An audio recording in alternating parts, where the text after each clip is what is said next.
ಯೋऽन्तಃ ಪ್ರವಿಶ್ಯ ಮಮ ವಾಚಮಿಮಾಂ ಪ್ರಸುಪ್ತಾಂ ಸಂಜೀವಯತ್ಯಖಿಲಶಕ್ತಿಧರಸ್ವಧಾಮ್ನಾ ಅನ್ಯಾಶ್ಚ ಹಸ್ತಚರಣಶ್ರವಣತ್ವಗಾದೀನ್ ಪ್ರಾಣಾನ್ನಮೋ ಭಗವತೆ ಪುರುಷಾಯ ತುಭ್ಯಂ.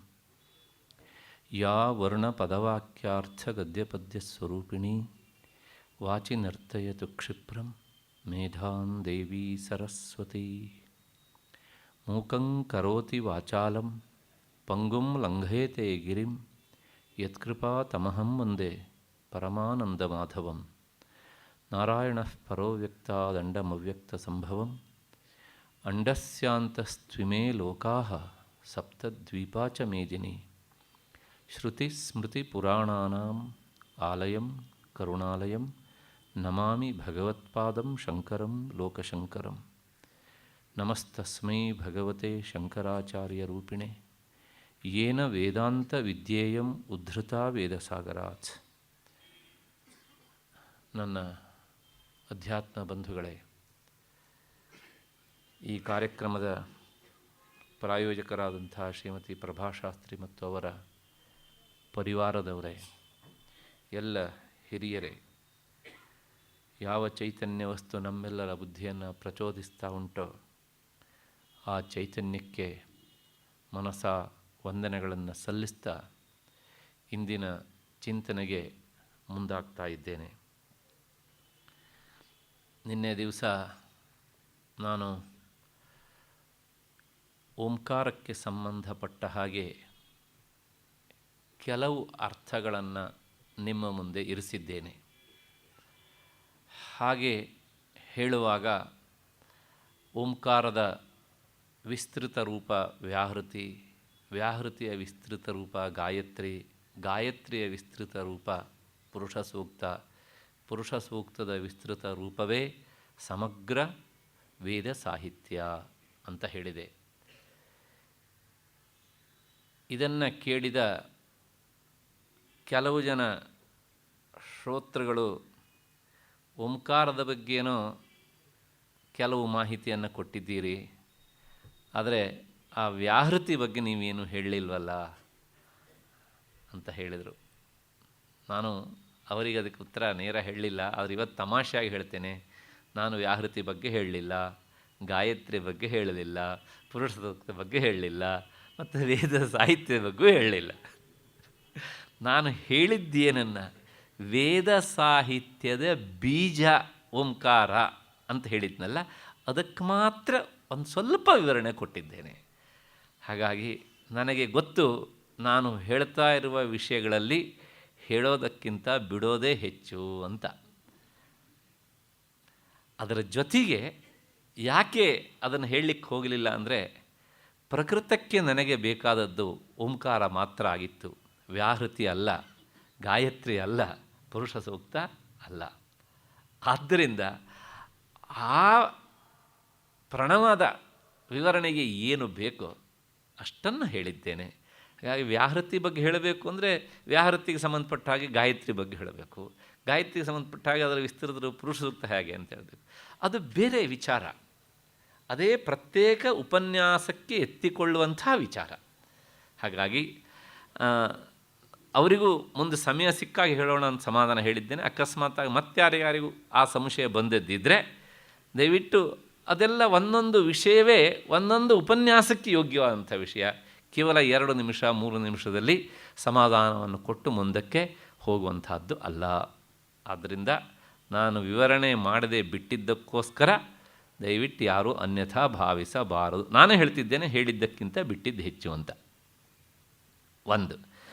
ಆಮೇಲೆ ಮತ್ತೆ ಕೆಲವು ಜನ ಪದೇ ಪದೇ ನನ್ನ ಹತ್ರ ಕೇಳಿದ್ದಾರೆ, ಮಧುಸೂದನ ಸರಸ್ವತಿಗಳ ಬಗ್ಗೆ ನೀವು ಆಗಾಗ ಉಪನ್ಯಾಸದಲ್ಲಿ ಹೇಳ್ತಾ ಇರ್ತೀರ, ಆದರೆ ಅವರ ಲೈಫ್ ಹಿಸ್ಟ್ರಿ ಬಗ್ಗೆ, ಅವರ ವರ್ಕ್ಸಿನ ಬಗ್ಗೆ ಏನಾದರೂ ಹೇಳಿ ಹೀಗೆ ಅಂತ. ಇದು ಹಾಗೇನೆ ಮತ್ತು ಪುನಃ ಅದೊಂದು ದೊಡ್ಡ ಈ ಮಹಾತ್ಮರ ಬಗ್ಗೆ ಹೇಳುವಾಗ 1-2 ನಿಮಿಷವೋ 5 ನಿಮಿಷ ಹೇಳಿದರೆ ನಾವು ಅವ್ರ ಬಗ್ಗೆ ಹೇಳಿದ್ದಕ್ಕಿಂತ ಆ ಹೇಳದೇ ಇರುವ ಅಂಶ ಹೆಚ್ಚಿರ್ತದಲ್ಲ, ಅದು ನೆನಪಿಗೆ ಬಂದು ನಾವೆಲ್ಲೋ ಅವರಿಗೆ ಅಪಚಾರ ಮಾಡಿದ್ವೇನೋ ಅಂತ ಒಂದು ಬೇಸರ ಚುಚ್ತಾ ಇರ್ತದೆ. ಹಾಗಾಗಿ ಅವ್ರ ಬಗ್ಗೂ ಸಹ ನನಗೆ ಹೇಳಲಿಕ್ಕಾಗಲಿಲ್ಲ. ಆದರೂ ಒಂದು ಹೇಳ್ತೇನೆ, ಗೀತೆಯ ಉಪನ್ಯಾಸ ಮುಗಿಯುವುದರ ಒಳಗಾಗಿ ಮಧುಸೂದನ ಸರಸ್ವತಿಗಳ ಬಗ್ಗೆ ಒಂದಿಷ್ಟು ವಿಷಯವನ್ನು ಹೇಳಲೇಬೇಕು, ಹೇಳ್ತೇನೆ. ಆದರೆ ಯಾವತ್ತು ಏನು ಅದು ನನಗೆ ಗೊತ್ತಿಲ್ಲ. ಅದು ಅವರು ಯಾವತ್ತು ಪ್ರೇರಣೆ ಕೊಡ್ತಾರೋ ಆವತ್ತು, ಅಷ್ಟು ಮಾತ್ರ ಹೇಳ್ತೇನೆ. ಅಷ್ಟು ಹಿನ್ನೆಲೆಯಲ್ಲಿ ಯಾಕೆಂದರೆ ಈ ಮಾತನ್ನು ನಾನು ಯಾಕೆ ಹೇಳಿದೆ ಅಂದರೆ, ಅಲ್ಲ ನೀವು ಅದನ್ನು ಯಾವತ್ತು ಹೇಳ್ತೀರಿ, ನಮ್ಗೆ ಇವತ್ತೇ ಹೇಳಿಬಿಡಿ ಅಂತ ಕೆಲವು ಜನರಿಗೆ ಕ್ಯೂರಿಯಾಸಿಟಿ ಇರ್ತದೆ.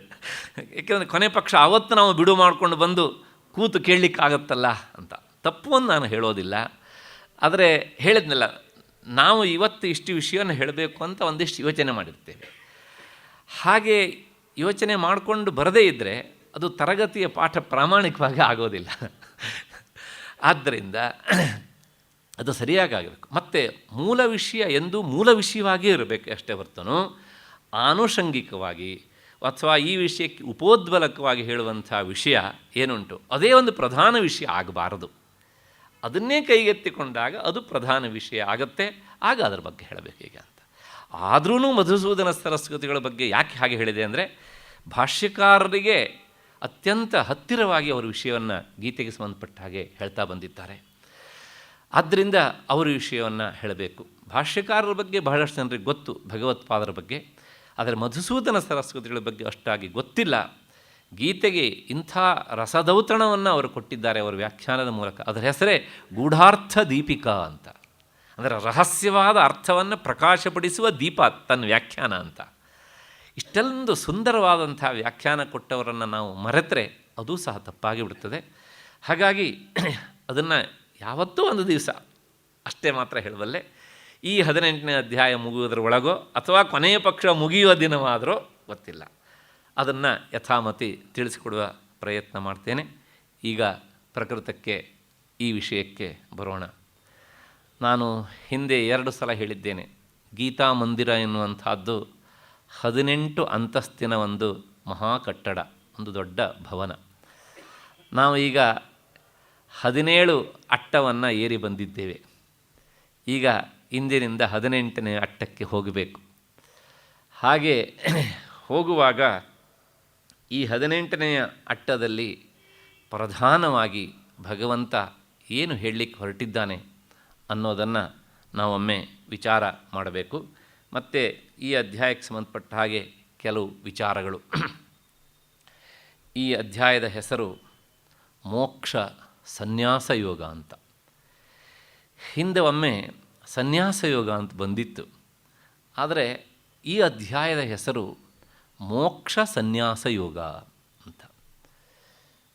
ಏನು ಹೀಗಂದರೆ, ಮೋಕ್ಷ ಸನ್ಯಾಸ ಯೋಗ ಅಂದರೆ ಏನು? ನಮಗೆ ಮೋಕ್ಷ ಗೊತ್ತು, ಸನ್ಯಾಸ ಗೊತ್ತು ಅಂದರೆ ಆ ಶಬ್ದ ಗೊತ್ತು ಅಷ್ಟೇ. ಮೋಕ್ಷ ಅಂದರೆ ಏನು ಅಂತ ಅನುಭವಕ್ಕೆ ಬಂದಿಲ್ವಲ್ಲ. ಸನ್ಯಾಸ ಏನು ಅಂದರೆ ಕಣ್ಣು ನೋಡಿದೆ. ಹಾಗಾಗಿ ಈ 2 ಶಬ್ದಗಳ ಪರಿಚಯ ಈ ಶ್ರೋತ್ರೇಂದ್ರಿಯಕ್ಕೆ ಆಗಿದೆ ಮತ್ತು ನೇತ್ರೇಂದ್ರಿಯಕ್ಕೆ ಆಗಿದೆ. ಒಳಗಿನ ಅಂತರೇಂದ್ರಿಯವಾದ ಮನಸ್ಸಿಗೆ ಆಗಲಿಲ್ಲ. ಅದು ಯಾವಾಗ ಆಗುತ್ತೋ ಗೊತ್ತಿಲ್ಲ. ಆದರೂ ಸಹ ಅರ್ಥ ತಿಳ್ಕೊಳ್ಳುವ ದೃಷ್ಟಿಯಿಂದ ಈ ಶಬ್ದವನ್ನು ನಾವು ಸ್ವಲ್ಪ ಸರಿಯಾಗಿ ವಿಚಾರ ಮಾಡಬೇಕು. ಮೋಕ್ಷ ಸನ್ಯಾಸ ಯೋಗ ಅಂದರೆ ಮೋಕ್ಷಾರ್ಥಂ ಸನ್ಯಾಸ, ಮೋಕ್ಷ ಸನ್ಯಾಸ, ಮೋಕ್ಷಕ್ಕಾಗಿ ಸನ್ಯಾಸ.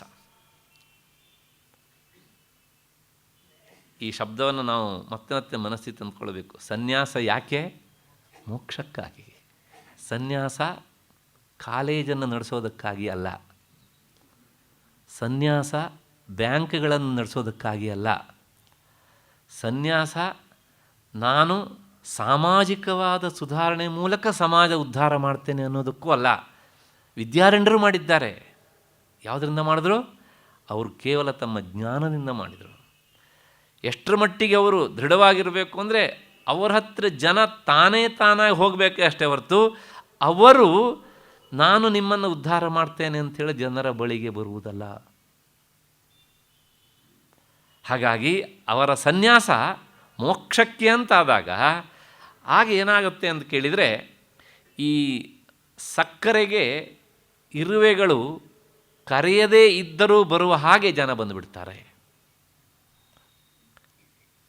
ಹಾಗಾಗಿ ಮೋಕ್ಷಾರ್ಥಂ ಸನ್ಯಾಸ, ಮೋಕ್ಷಕ್ಕಾಗಿ ಸನ್ಯಾಸ.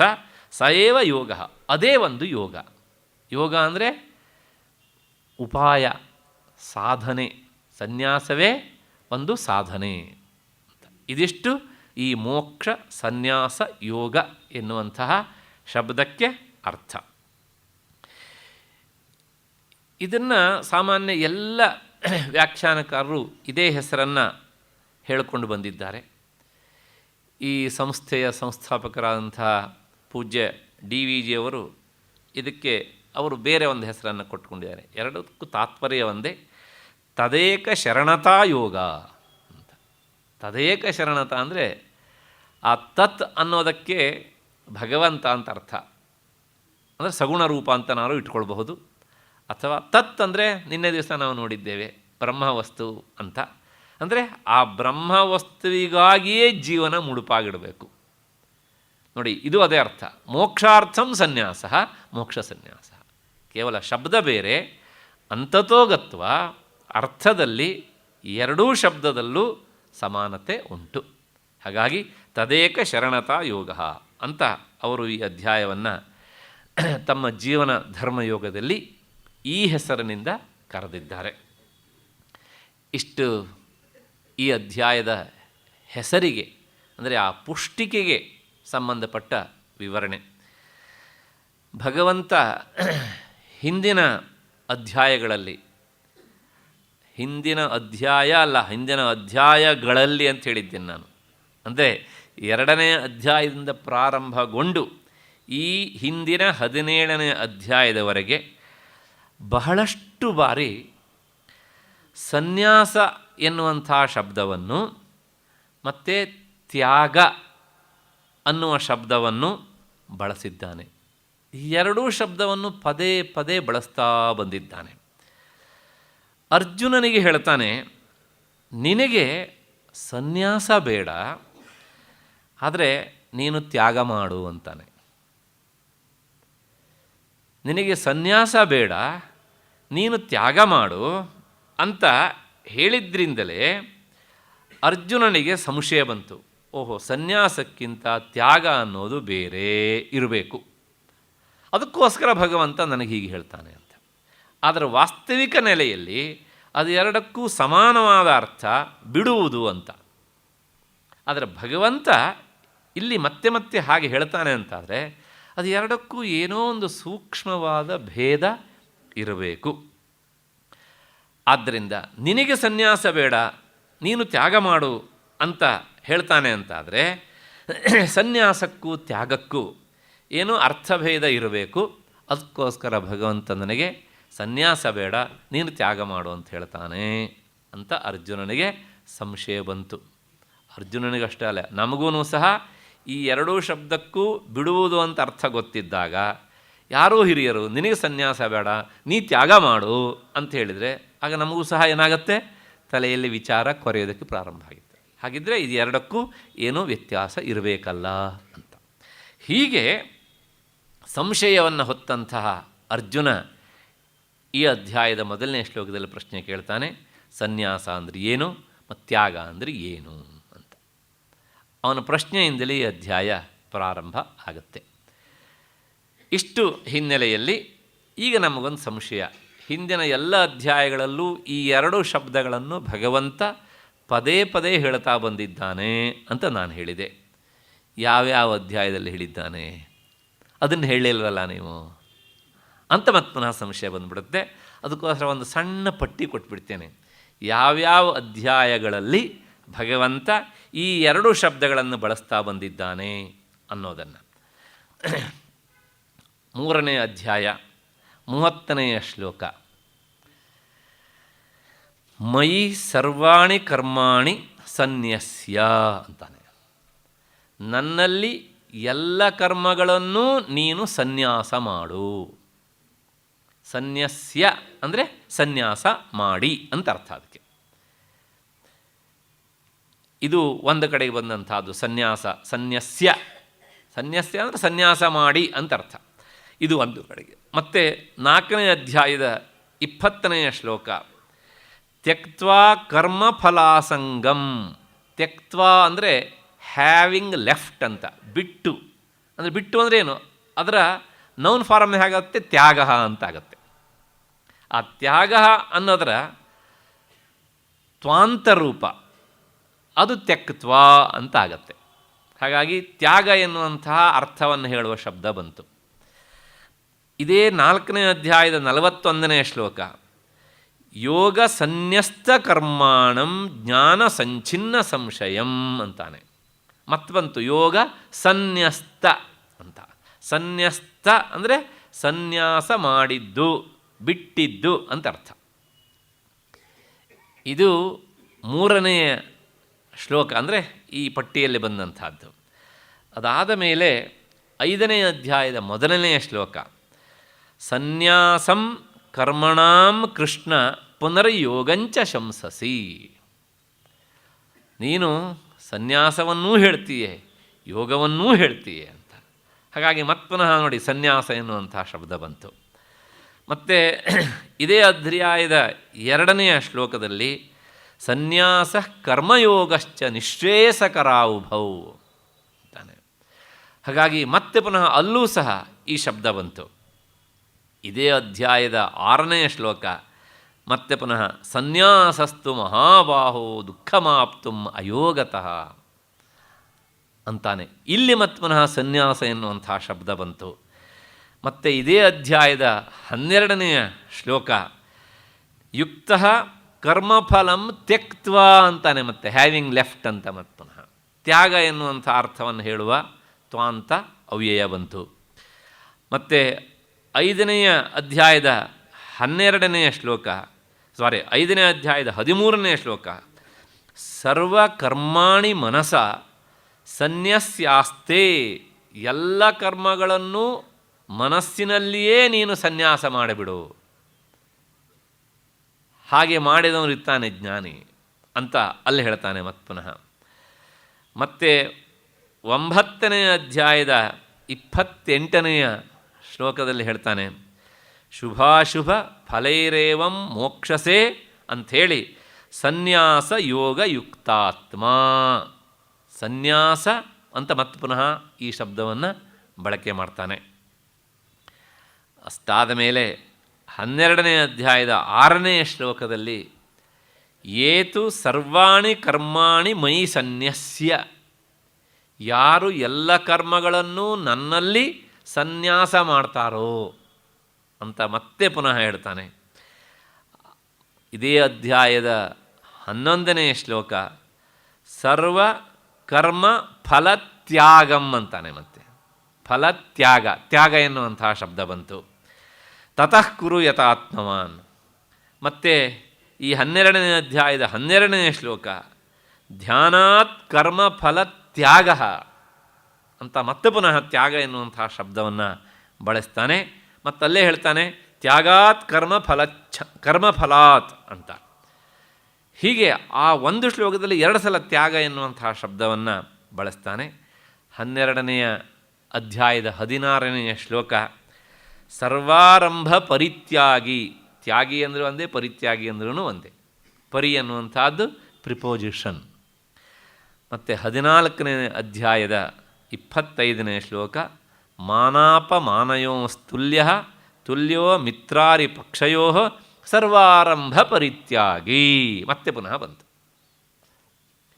ಅಲ್ಲಿಗೆ ಇಡೀ ಗೀತೆಯಲ್ಲಿ ಈ ಸನ್ಯಾಸ ಮತ್ತು ತ್ಯಾಗ ಶಬ್ದವನ್ನು ಸುಮಾರು ಭಗವಂತ ಎಷ್ಟು ಬಾರಿ ಬಳಸಿದ್ದಾನೆ ಅಂದರೆ 14 ಬಾರಿ ಅದನ್ನು ಬಳಸಿದ್ದಾನೆ.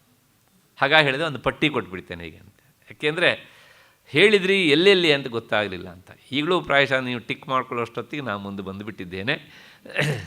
ಹಾಗಾಗಿ ಅಥವಾ ನಿಮಗೂ ಹೀಗೆ ಅನಿಸುತ್ತೆ, ಹೇಳಿದ್ದಾರೆ ಬಿಡಿ ಪರವಾಗಿಲ್ಲ, ಅದೇನು ಸಾಕು, ಮುಂದೆ ಓದ್ತಾ ಹೋದಾಗ 2 ಶಬ್ದವನ್ನು ಇಟ್ಕೊಂಡು ನಾವೇ ಹುಡುಕಿದ್ರಾಯಿತು ಹೀಗೆ ಅಂತ. ಅಧ್ಯಯನಶೀಲರಾದವರಿಗೆ ಇವೆಲ್ಲವೂ ಅನಿವಾರ್ಯವಾಗುತ್ತೆ.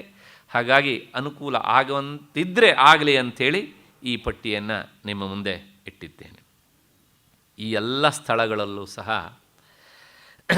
ಭಗವಂತ ಈ ಶಬ್ದಗಳ ಅರ್ಥ ವಿವರಣೆಯನ್ನು ಹೇಳಿಯೇ ಇದ್ದಾನೆ. ಎಲ್ಲ ಕಡೆಯೂ ಹೇಳ್ಕೊಂಡು ಬಂದಿದ್ದಾನೆ. ನಾವು ಕೇಳಿಯೇ ಇದ್ದೇವೆ. ಆದರೆ ಅವನು ಹೇಳಿದ್ದಾನೆ, ಅವನು ಕೇಳಿದ್ದಾನೆ, ಅವನಕ್ಕಿಂತ ಒಂದು ಕೆಲಸ ನಾವು ಜಾಸ್ತಿ ಮಾಡಿದ್ದೇವೆ, ಮರ್ತಿದ್ದೇವೆ ಅಂತ. ಅವನು ಹೇಳಿದ್ದಾನೆ, ನಾವು ಕೇಳಿದ್ದೇವೆ ಮತ್ತು ಮರ್ತಿದ್ದೇವೆ ಹೀಗೆ ಅಂತ. ಅಷ್ಟು ಹಿನ್ನೆಲೆಯಲ್ಲಿ ಆದರೂ ಸಹ ಅರ್ಜುನನಿಗೆ ಸಂಶಯ ಬಂತು. ಎಲ್ಲೆಲ್ಲಿ ಹೇಳಿದೀಯ ನೀನು ಅಂತ ಹೇಳಿಬಿಡು ಅಂದರೆ ಕೃಷ್ಣ ಅದೆಲ್ಲವನ್ನು ಸಹ ಅವನಿಗೆ ಜ್ಞಾಪಿಸಿ ಇರಬೇಕು. ಅಷ್ಟು ಹಿನ್ನೆಲೆಯಲ್ಲಿ ಮತ್ತೆ ಈಗ ಈ ವಿಚಾರಕ್ಕೆ ಬರೋಣ. ಮೋಕ್ಷ ಸನ್ಯಾಸ ಯೋಗ. ಇಲ್ಲೊಂದು ಸ್ವಲ್ಪ ನಾನು ಈ ಸನ್ಯಾಸ ಎನ್ನುವಂಥ ಶಬ್ದಕ್ಕೆ ವಿವರಣೆಯನ್ನು ಕೊಡಬೇಕು. ಸನ್ಯಾಸ ಸಾಮಾನ್ಯವಾಗಿ 4 ತರಹದ ಸನ್ಯಾಸ ಉಂಟು ನಮ್ಮ ಪರಂಪರೆಯಲ್ಲಿ. ಕುಟೀಚಕ, ಬಹುದಕ, ಹಂಸ, ಪರಮಹಂಸ ಅಂತ. ಈ ಪಟ್ಟಿ ಹಾಗೇ ಒಂದು ಕಡೆಗೆ ಇರಲಿ. ನಾವು ಈ 4ರಲ್ಲಿ ಯಾವ ವಿಚಾರವನ್ನು ಹೇಳೋದಿಲ್ಲ ಸದ್ಯಕ್ಕೆ. ಹಾಗಾಗಿ ಇದು ಬಿಡುವ ವಿಚಾರ. ಈ ಹೆಸರನ್ನು ಹೇಳಿ ಬಿಟ್ಬಿಡೋದು ಅಷ್ಟೇ. ಇದಕ್ಕೆ ಹೊರತಾಗಿ ಈ ಪರಮಹಂಸ ಸನ್ಯಾಸ ಪರಂಪರೆಯಲ್ಲಿಯೇ ಇದಕ್ಕೆ ಒಂದು ಹಿನ್ನೆಲೆ ಉಂಟು. ಏನು ಹಿನ್ನೆಲೆ ಅಂದರೆ, ಸನ್ಯಾಸ ತೆಗೆದುಕೊಳ್ಳುವ ಎಲ್ಲರಿಗೂ ಒಂದೇ ಉದ್ದೇಶ ಇರೋದಿಲ್ಲ. ಸನ್ಯಾಸ ಅನ್ನುವಂಥ ಶಬ್ದಕ್ಕೆ ಎಲ್ಲ ಕಡೆಗೂ ಒಂದೇ ತರಹದ ಅರ್ಥವೂ ಅಲ್ಲ.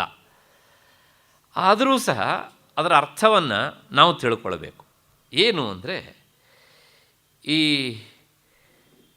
ಸನ್ಯಾಸದಲ್ಲಿ ವಿವಿಧಿಷಾ ಸನ್ಯಾಸ ಅಂತ ಒಂದುಂಟು, ಮತ್ತು ಇನ್ನೊಂದು ವಿದ್ವತ್ ಸನ್ಯಾಸ ಅಂತ. ಇದು 2 ಪ್ರಧಾನವಾಗಿರುವಂಥದ್ದು.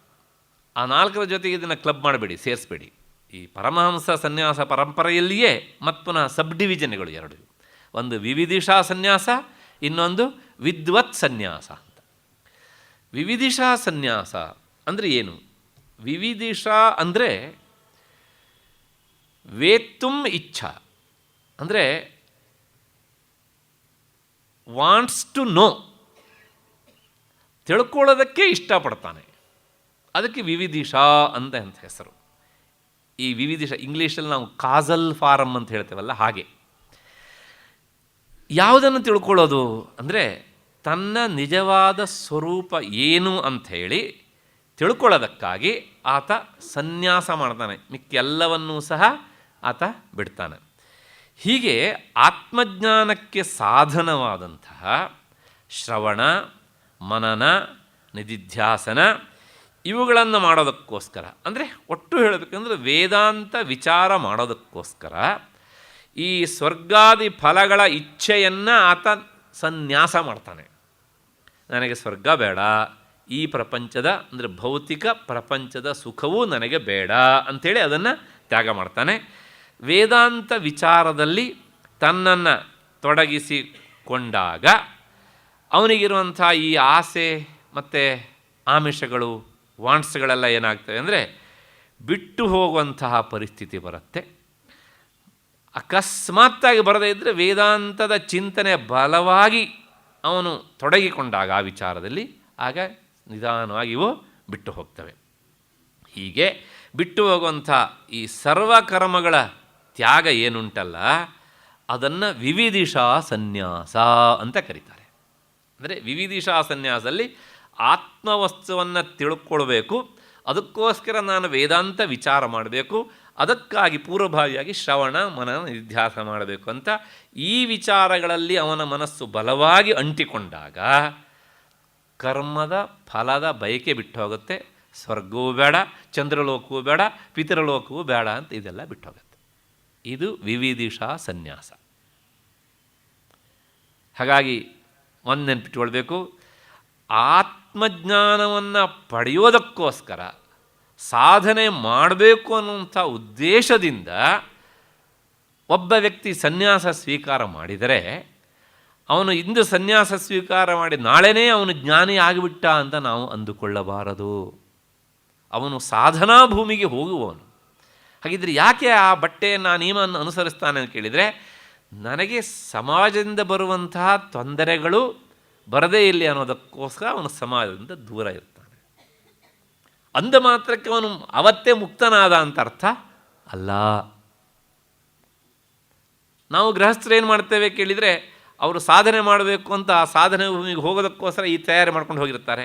ಒಂದು ತಿಂಗಳಿಗೆ ನಾವು ಹೋಗ್ಬಿಟ್ಟು ನಮ್ಮ ತೊಂದರೆ ತಾಪತ್ರಯಗಳನ್ನೆಲ್ಲ ಹೇಳ್ಕೊಂಡು ಆಮೇಲೆ ಬಂದುಬಿಟ್ಟು ನಾವೇ ತೀರ್ಮಾನ ಮಾಡ್ತೇವೆ. ನಾವು ಹೋಗ್ಬಿಟ್ಟು ಆ ಗುರುಗಳ ಹತ್ರ ಕೇಳಿದೆ, ಅವ್ರು ಹೇಳಿದ್ರು ಆಗಲೇ ಇಲ್ಲ ನೋಡ್ರಿ.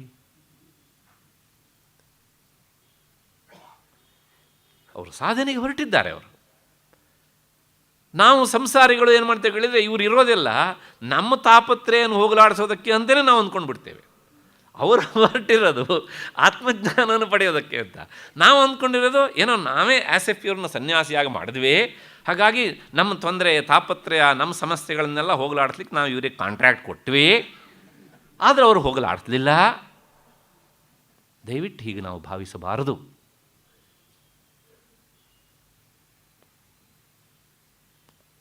ಇದು ವಿವಿಧಿಷಾ ಸನ್ಯಾಸದ ಒಂದು ಸ್ವರೂಪ.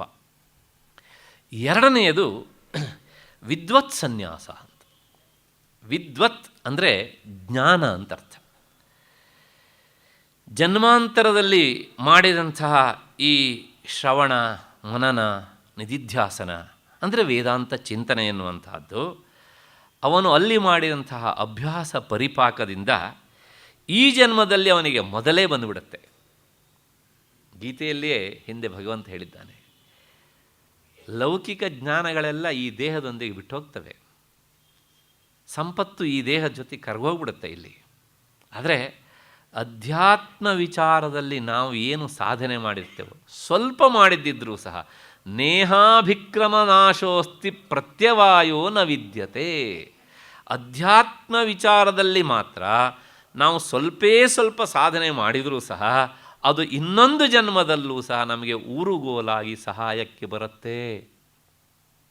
ನಾನು ಇದಕ್ಕೊಂದು ಉದಾಹರಣೆಯನ್ನು ಪದೇ ಹೇಳ್ತೇನೆ. ಈಗ ನೋಡಿ, ಲೌಕಿಕ ಜ್ಞಾನದಲ್ಲಿ ಏನಾಗುತ್ತೆ ಅಂದರೆ, ನಾವು ಈಗ BSc ಮಾಡ್ತೇವೆ, MSc ಮಾಡ್ತೇವೆ, PhD ನೀವು ಮಾಡಿದ್ವಿ, ಒಂದು 25-30 ವರ್ಷ ಏನೋ ಆಗಿ ಕೆಲಸನೂ ಮಾಡಿದ್ವಿ, ಆಮೇಲೆ ಈ ದೇಹ ಬಿದ್ದೋಯ್ತು. ಮುಂದೊಂದು ಜನ್ಮ ಬಂದಾಗ, ಮನುಷ್ಯ ಜನ್ಮವೇ ಬಂದಾಗ, ಮತ್ತು ಪುನಃ ಆ ಜನ್ಮದ ಅಪ್ಪ ಅಮ್ಮ ನಮ್ಮನ್ನು ತಗೊಂಡು ಏನು ಮಾಡ್ತಾರೆ ಕೇಳಿದರೆ LKGಗೆ ಸೇರಿಸ್ತಾರೆ, ಮೂಟೆ ಹೊರಿಸ್ತಾರೆ. ಆಗ ಯಾವುದಾದ್ರೂ ಮಗು, ಇಲ್ಲ ನಾ ಹಿಂದಿನ ಜನ್ಮದಲ್ಲಿ MSc ಮಾಡಿ PhD ಮಾಡಿದ್ದೇನೆ, ಮತ್ತು ಪುನಃ ನಾನು ಯಾಕೆ ಮತ್ತು ಪುನಃ LKGಯಿಂದನೇ ಶುರು ಮಾಡಬೇಕು ಅಂತ ಕೇಳಿದರೆ ಅದು ಲೌಕಿಕ ವಿದ್ಯೆಯ ಹಣೆ ಬರಹ. ಅದರ ಬಿಟ್ಟರೆ ಬೇರೆ ದಾರಿ ಇಲ್ಲ ಅದಕ್ಕೆ. ಹಾಗಿದ್ರೆ ಅದಕ್ಕೆ ಎಷ್ಟು ಪ್ರಯೋಜನ ಕೇಳಿದರೆ ಅಷ್ಟೇ ಪ್ರಯೋಜನ. ಹಾಗಿದ್ರೆ ಆ MSc ಎಷ್ಟು ಪ್ರಯೋಜನ ಕೇಳಿದರೆ PhD ಮಾಡೋದಕ್ಕೆ ಎಲಿಜಿಬಿಲಿಟಿ ಕೊಡ್ತಲ್ಲ, ಅದಷ್ಟೇ ಪ್ರಯೋಜನ. PhDಗೆ ಎಷ್ಟು ಪ್ರಯೋಜನ ಅಂತ ಕೇಳಿದರೆ ಅದೇ ಯಾವುದೊಂದು ಕೆಲಸ ಸಿಗತ್ತಲ್ಲ ಅದರ ಆಧಾರದ ಮೇಲೆ ಅಷ್ಟೇ ಪ್ರಯೋಜನ. ಆ PhD ಎಷ್ಟು ಪ್ರಯೋಜನ ಕೇಳಿದರೆ ಆಮೇಲೆ 60 ವರ್ಷ ಆಯಿತು ಅಂದಾದಮೇಲೆ ಯಾರೋ ಕೇಳಿದ್ರೆ ನೀವು PhD ಮಾಡಿದ್ರಂತೆ, ಹೌದಾ, ಏನು ವಿಷಯ ಹೇಳ್ತೀರಾ? ನನ್ನ ಥೀಸಿಸನ್ನು ಅಲ್ಲಿ ಸಬ್ಮಿಟ್ ಮಾಡಿದ್ದೇನೆ, ಓದ್ಕೊಳ್ಳಿ ನೀವು. ಆದರೆ ವೇದಾಂತ ವಿಚಾರ ಆಗಲ್ಲ, ಭಗವಂತನ ಮಾತು. ಇಲ್ಲಿ ನೀನು ಏನು ಪರಿಶ್ರಮ ಪಡ್ತೀಯೋ ಅದು ಮುಂದಿನ ಜನ್ಮಕ್ಕೂ ಕ್ಯಾರಿ ಓವರ್ ಆಗುತ್ತೆ. ಇವತ್ತಿನ ಭಾಷೆಯಲ್ಲಿ ಹೇಳಬೇಕು ಅಂದರೆ ಇದಕ್ಕೇನಾದ್ರು ಉದಾಹರಣೆ ಉಂಟೋ ಅಂತ ನೀವು ಕೇಳಬಹುದು. 2 ಉದಾಹರಣೆ ಕೊಡ್ತೇನೆ. ಪ್ರಾಯಶಃ ಹಿಂದೂ ನಾನು ಈ ಮಾತನ್ನು ಹೇಳಿರಬೇಕು. ಭಾಗವತದ 2 ಮಕ್ಕಳು ನಮ್ಮ ಮುಂದೆ ಬರ್ತಾರೆ, ಒಬ್ಬ ಧ್ರುವ, ಇನ್ನೊಬ್ಬ ಪ್ರಹ್ಲಾದ.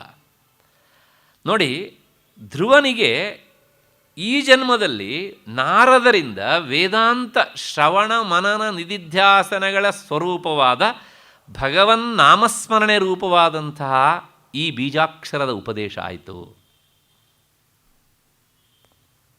ಅವನು ಕಾಡಿಗೆ ಹೋಗಿ ತಪಸ್ಸನ್ನು ಮಾಡಿದ, ಭಗವಂತನನ್ನು ಕಂಡ. ಈ ವಿಚಾರ ನನಗಿಂತ ಹೆಚ್ಚು ನಿಮಗೆ ಗೊತ್ತು. ಆದರೆ ಪ್ರಹ್ಲಾದನಿಗೆ ಯಾರು ಏನು ಉಪದೇಶ ಮಾಡಿದರು, ಅವನು ಎಲ್ಲಿ ತಪಸ್ಸನ್ನು ಮಾಡಿದ? 2 ಬಾಲಕರು, 2 ಭಗವಂತನ ಸಾಕ್ಷಾತ್ಕಾರ ಆಗಿದೆ. ಆದರೆ ಪ್ರಹ್ಲಾದ ತಪಸ್ಸು ಮಾಡಿದಂಥದ್ದು ನಮಗೆಲ್ಲೂ ಸಿಗೋದಿಲ್ಲ ಭಾಗವತದೊಳಗೆ.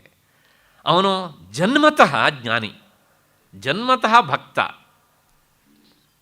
ಆದರೆ ಧ್ರುವ ಜನ್ಮತಃ ಅಲ್ಲ. ಅವನು ವಿವಿಧಿಷ ಸನ್ಯಾಸಕ್ಕೆ ಬೇಕಾದ್ರೆ ಉದಾಹರಣೆಯಾಗಿಟ್ಟುಕೊಳ್ಳಿ. ಇವನು ವಿದ್ವತ್. ನಾವು ಏನು ಮಾಡ್ತೇವೆ, ಈ ಇಬ್ಬರು ಕಥೆಯನ್ನು ನೋಡ್ತೇವೆ. ಇಬ್ಬರು ಬಾಲಕರು, ಇಬ್ಬರು ತಪಸ್ ಮಾಡೋದು ಅಷ್ಟೇ. ಆದರೆ ಈ ಸೂಕ್ಷ್ಮವನ್ನು ಗಮನಿಸಬೇಕು. ವೇದಾಂತ ಇದನ್ನೆಲ್ಲ ಹೇಳ್ತಾ ಹೋಗುತ್ತೆ. ನೋಡು, ಧ್ರುವ ಎಂದು ತಪಸ್ಸು ಮಾಡದೇ ಬಿಟ್ಟಿಲ್ಲ, ತಪಸ್ಸು ಮಾಡಿದ್ದಾನೆ. ಆದರೆ ಪ್ರಹ್ಲಾದ ತಪಸ್ಸನ್ನು ಮಾಡಲಿಲ್ಲ. ಅವನಿಗೆ ಜನ್ಮತಃ ಬಂದಿತ್ತು. ಯಾಕೆಂದರೆ ಜನ್ಮಾಂತರದ ಸಾಧನೆ ಪರಿಪಾಕಗೊಂಡು ಈಗ ಅವನಲ್ಲಿ ಬಂದಿದ್ದಾನೆ. ಏನೋ ಶೇಷ ಬಾಕಿ ಇತ್ತು. ಅವನ ಆ ಪರಿಪಾಕಕ್ಕೆ ಒಂದು ಉದಾಹರಣೆ ಹೇಳಬೇಕು ಅಂದರೆ, ಇದನ್ನು ನಾನು ಹೇಳಿದ್ದೇನೆ. ನರಸಿಂಹ ನಿನಗೆ ಏನು ವರ ಬೇಕು ಅಂತ ಕೇಳಿದಾಗ ಅವನು ನಂತರ ಪ್ರಲೋಭನೆ ಮಾಡ್ತಾನೆ ನರಸಿಂಹ. ನಾನು ಹಿಂದೆ ಎಂದು ಇಂತಹ ರೂಪವನ್ನು ಧಾರಣೆ ಮಾಡಲಿಲ್ಲ. ಅಂದರೆ ಒಂದು ರೀತಿಯಲ್ಲಿ ಈ ರೂಪ 2 in 1. ಮೇಲೆ ಪ್ರಾಣಿಯ ಮುಖ, ಕೆಳಗೆ ಮನುಷ್ಯ ದೇಹ. ಇಂಥ ಅವತಾರ ನಾನು ಮಾಡಲಿಲ್ಲ. ಇದನ್ನು ಮಾಡಿದ್ದೇ ನಿನಗೆ, ನಿನ್ನ ಅಪ್ಪನಿಗೋಸ್ಕರ. ಹಾಗಾಗಿ ನಾನು ಈ ಅವತಾರ ಎತ್ತಿದ್ದು ವ್ಯರ್ಥ ಆಗಬಾರ್ದು. ನಾನು ನಿನಗೇನಾದರೂ ವರವನ್ನು ಕೊಡಬೇಕು, ಕೇಳು ಅಂತ ಪದೇ ಪದೇ ಹೇಳಿದ. ಪ್ರಹ್ಲಾದ ಹೇಳಿದ, ನನಗೆ ಬೇಕಾಗಿಲ್ಲ. ನಾನು ನಿನ್ನಲ್ಲಿ ಭಕ್ತಿಯನ್ನಿಟ್ಟಿದ್ದು ವರ ಕೇಳೋದಕ್ಕೆ ಅಂತ ಅಲ್ಲ. ಮತ್ತೆ ಹೇಳಿದ, ಲೋಕಕ್ಕೆ ಪಾಠ ಹೇಳಬೇಕು ಅಂತ. ಅವರು ಹೇಗಿರ್ತಾರೆ ಇಂಥ ಜ್ಞಾನಿಗಳು, ವಿದ್ವತ್ ನೆಲೆಯನ್ನು ಮುಟ್ಟಿದಂಥವರು ಅಂತ ಹೇಳೋದಕ್ಕೋಸ್ಕರ ನರಸಿಂಹ ಮತ್ತೆ ಹೇಳಿದ, ಇಲ್ಲ, ನಾನು ನಿನಗೆ ವರ ಕೊಡಬೇಕು. ಆಗ ಲೋಕದ ಸಾಮಾನ್ಯ ಜನರ ದೃಷ್ಟಿಯಲ್ಲಿ ಏನಾದರೂ ಕೇಳಬೇಕಲ್ಲ ಅಂತ ಪ್ರಹ್ಲಾದ್ ಕೇಳಿದ. ನನ್ನಪ್ಪ ನಿನ್ನ ವಿಚಾರದಲ್ಲಿ ಮಾಡಬಾರದ ತಪ್ಪನ್ನು ಮಾಡಿದ್ದಾನೆ, ಅವನನ್ನು ಕ್ಷಮಿಸಿಬಿಡು ಅಂತ. ಆಗ ನರಸಿಂಹ ಒಂದು ಮಾತು ಹೇಳ್ತಾನೆ, 3 ಕೃತ್ವ ಅಂತ. 7 7 7 7 3 21. ನಿನ್ನಂಥವನು ಈ ಕುಲದಲ್ಲಿ ಹುಟ್ಟಿದ್ರಿಂದಲೇ ನಿನ್ನ ಹಿಂದೆ 21 ತಲೆಮಾರಿನ ಜನ, ನಿನ್ನ ಮುಂದಿನ 21 ತಲೆಮಾರಿನ ಜನ ಪವಿತ್ರರಾಗಿದ್ದಾರೆ. ನಿನ್ನ ಅಪ್ಪನ ತಪ್ಪು ನಗಣ್ಯ ಅಂದುಬಿಟ್ಟ. ಇದನ್ನು ಯಾರಿಗೆ ಹೇಳ್ತಾರೆ? ಒಬ್ಬ ಜೀವನ್ಮುಕ್ತ, ಒಬ್ಬ ಜ್ಞಾನಿ ಹುಟ್ಟಿದ ಕುಲಕ್ಕೆ ಮಾತ್ರ ಶಾಸ್ತ್ರ ಇಂಥ ಮಾತನ್ನು ಹೇಳುತ್ತೆ. ಪೂತಃ ಅಂತ ಹೇಳ್ತಾನೆ, ಪವಿತ್ರ.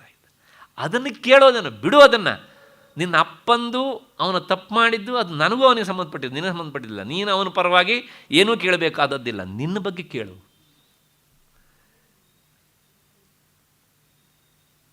ಆಗ ಮತ್ತೆ ಪುನಃ ಪ್ರಹ್ಲಾದ ಹೇಳಿದ, ಹಾಗಿದ್ರೆ ಒಂದು ವರ ಕೇಳ್ತೇನೆ, ಕೊಡ್ತೀಯ? ಅಲ್ಲ, ಆಗಲಿಂದ ಅದನ್ನೇ ಹೇಳ್ತಿದ್ದೇನೆ, ಕೇಳು ಅಂತ. ಮತ್ತೆ ಕೊಡ್ತೀಯ ಅಂತ ಕೇಳ್ತಿದ್ಯಲ್ಲ, ಕೇಳು. ಆಗ ಪ್ರಹ್ಲಾದ ಹೇಳಿದ, ನನಗೆ ಗೊತ್ತಿಲ್ಲ ಮುಂದೆ ಜನ್ಮ ಉಂಟೋ ಇಲ್ಲೋ ಗೊತ್ತಿಲ್ಲ, ಆದರೆ ನನಗೆ ಎಷ್ಟು ಬಾರಿ ಜನ್ಮ ಬಂದರೂ ಸಹ ನಿನ್ನಲ್ಲಿ ಏನನ್ನೂ ಕೇಳದೇ ಇರುವ ಬುದ್ಧಿಯನ್ನು ನನಗೆ ಕೊಡು.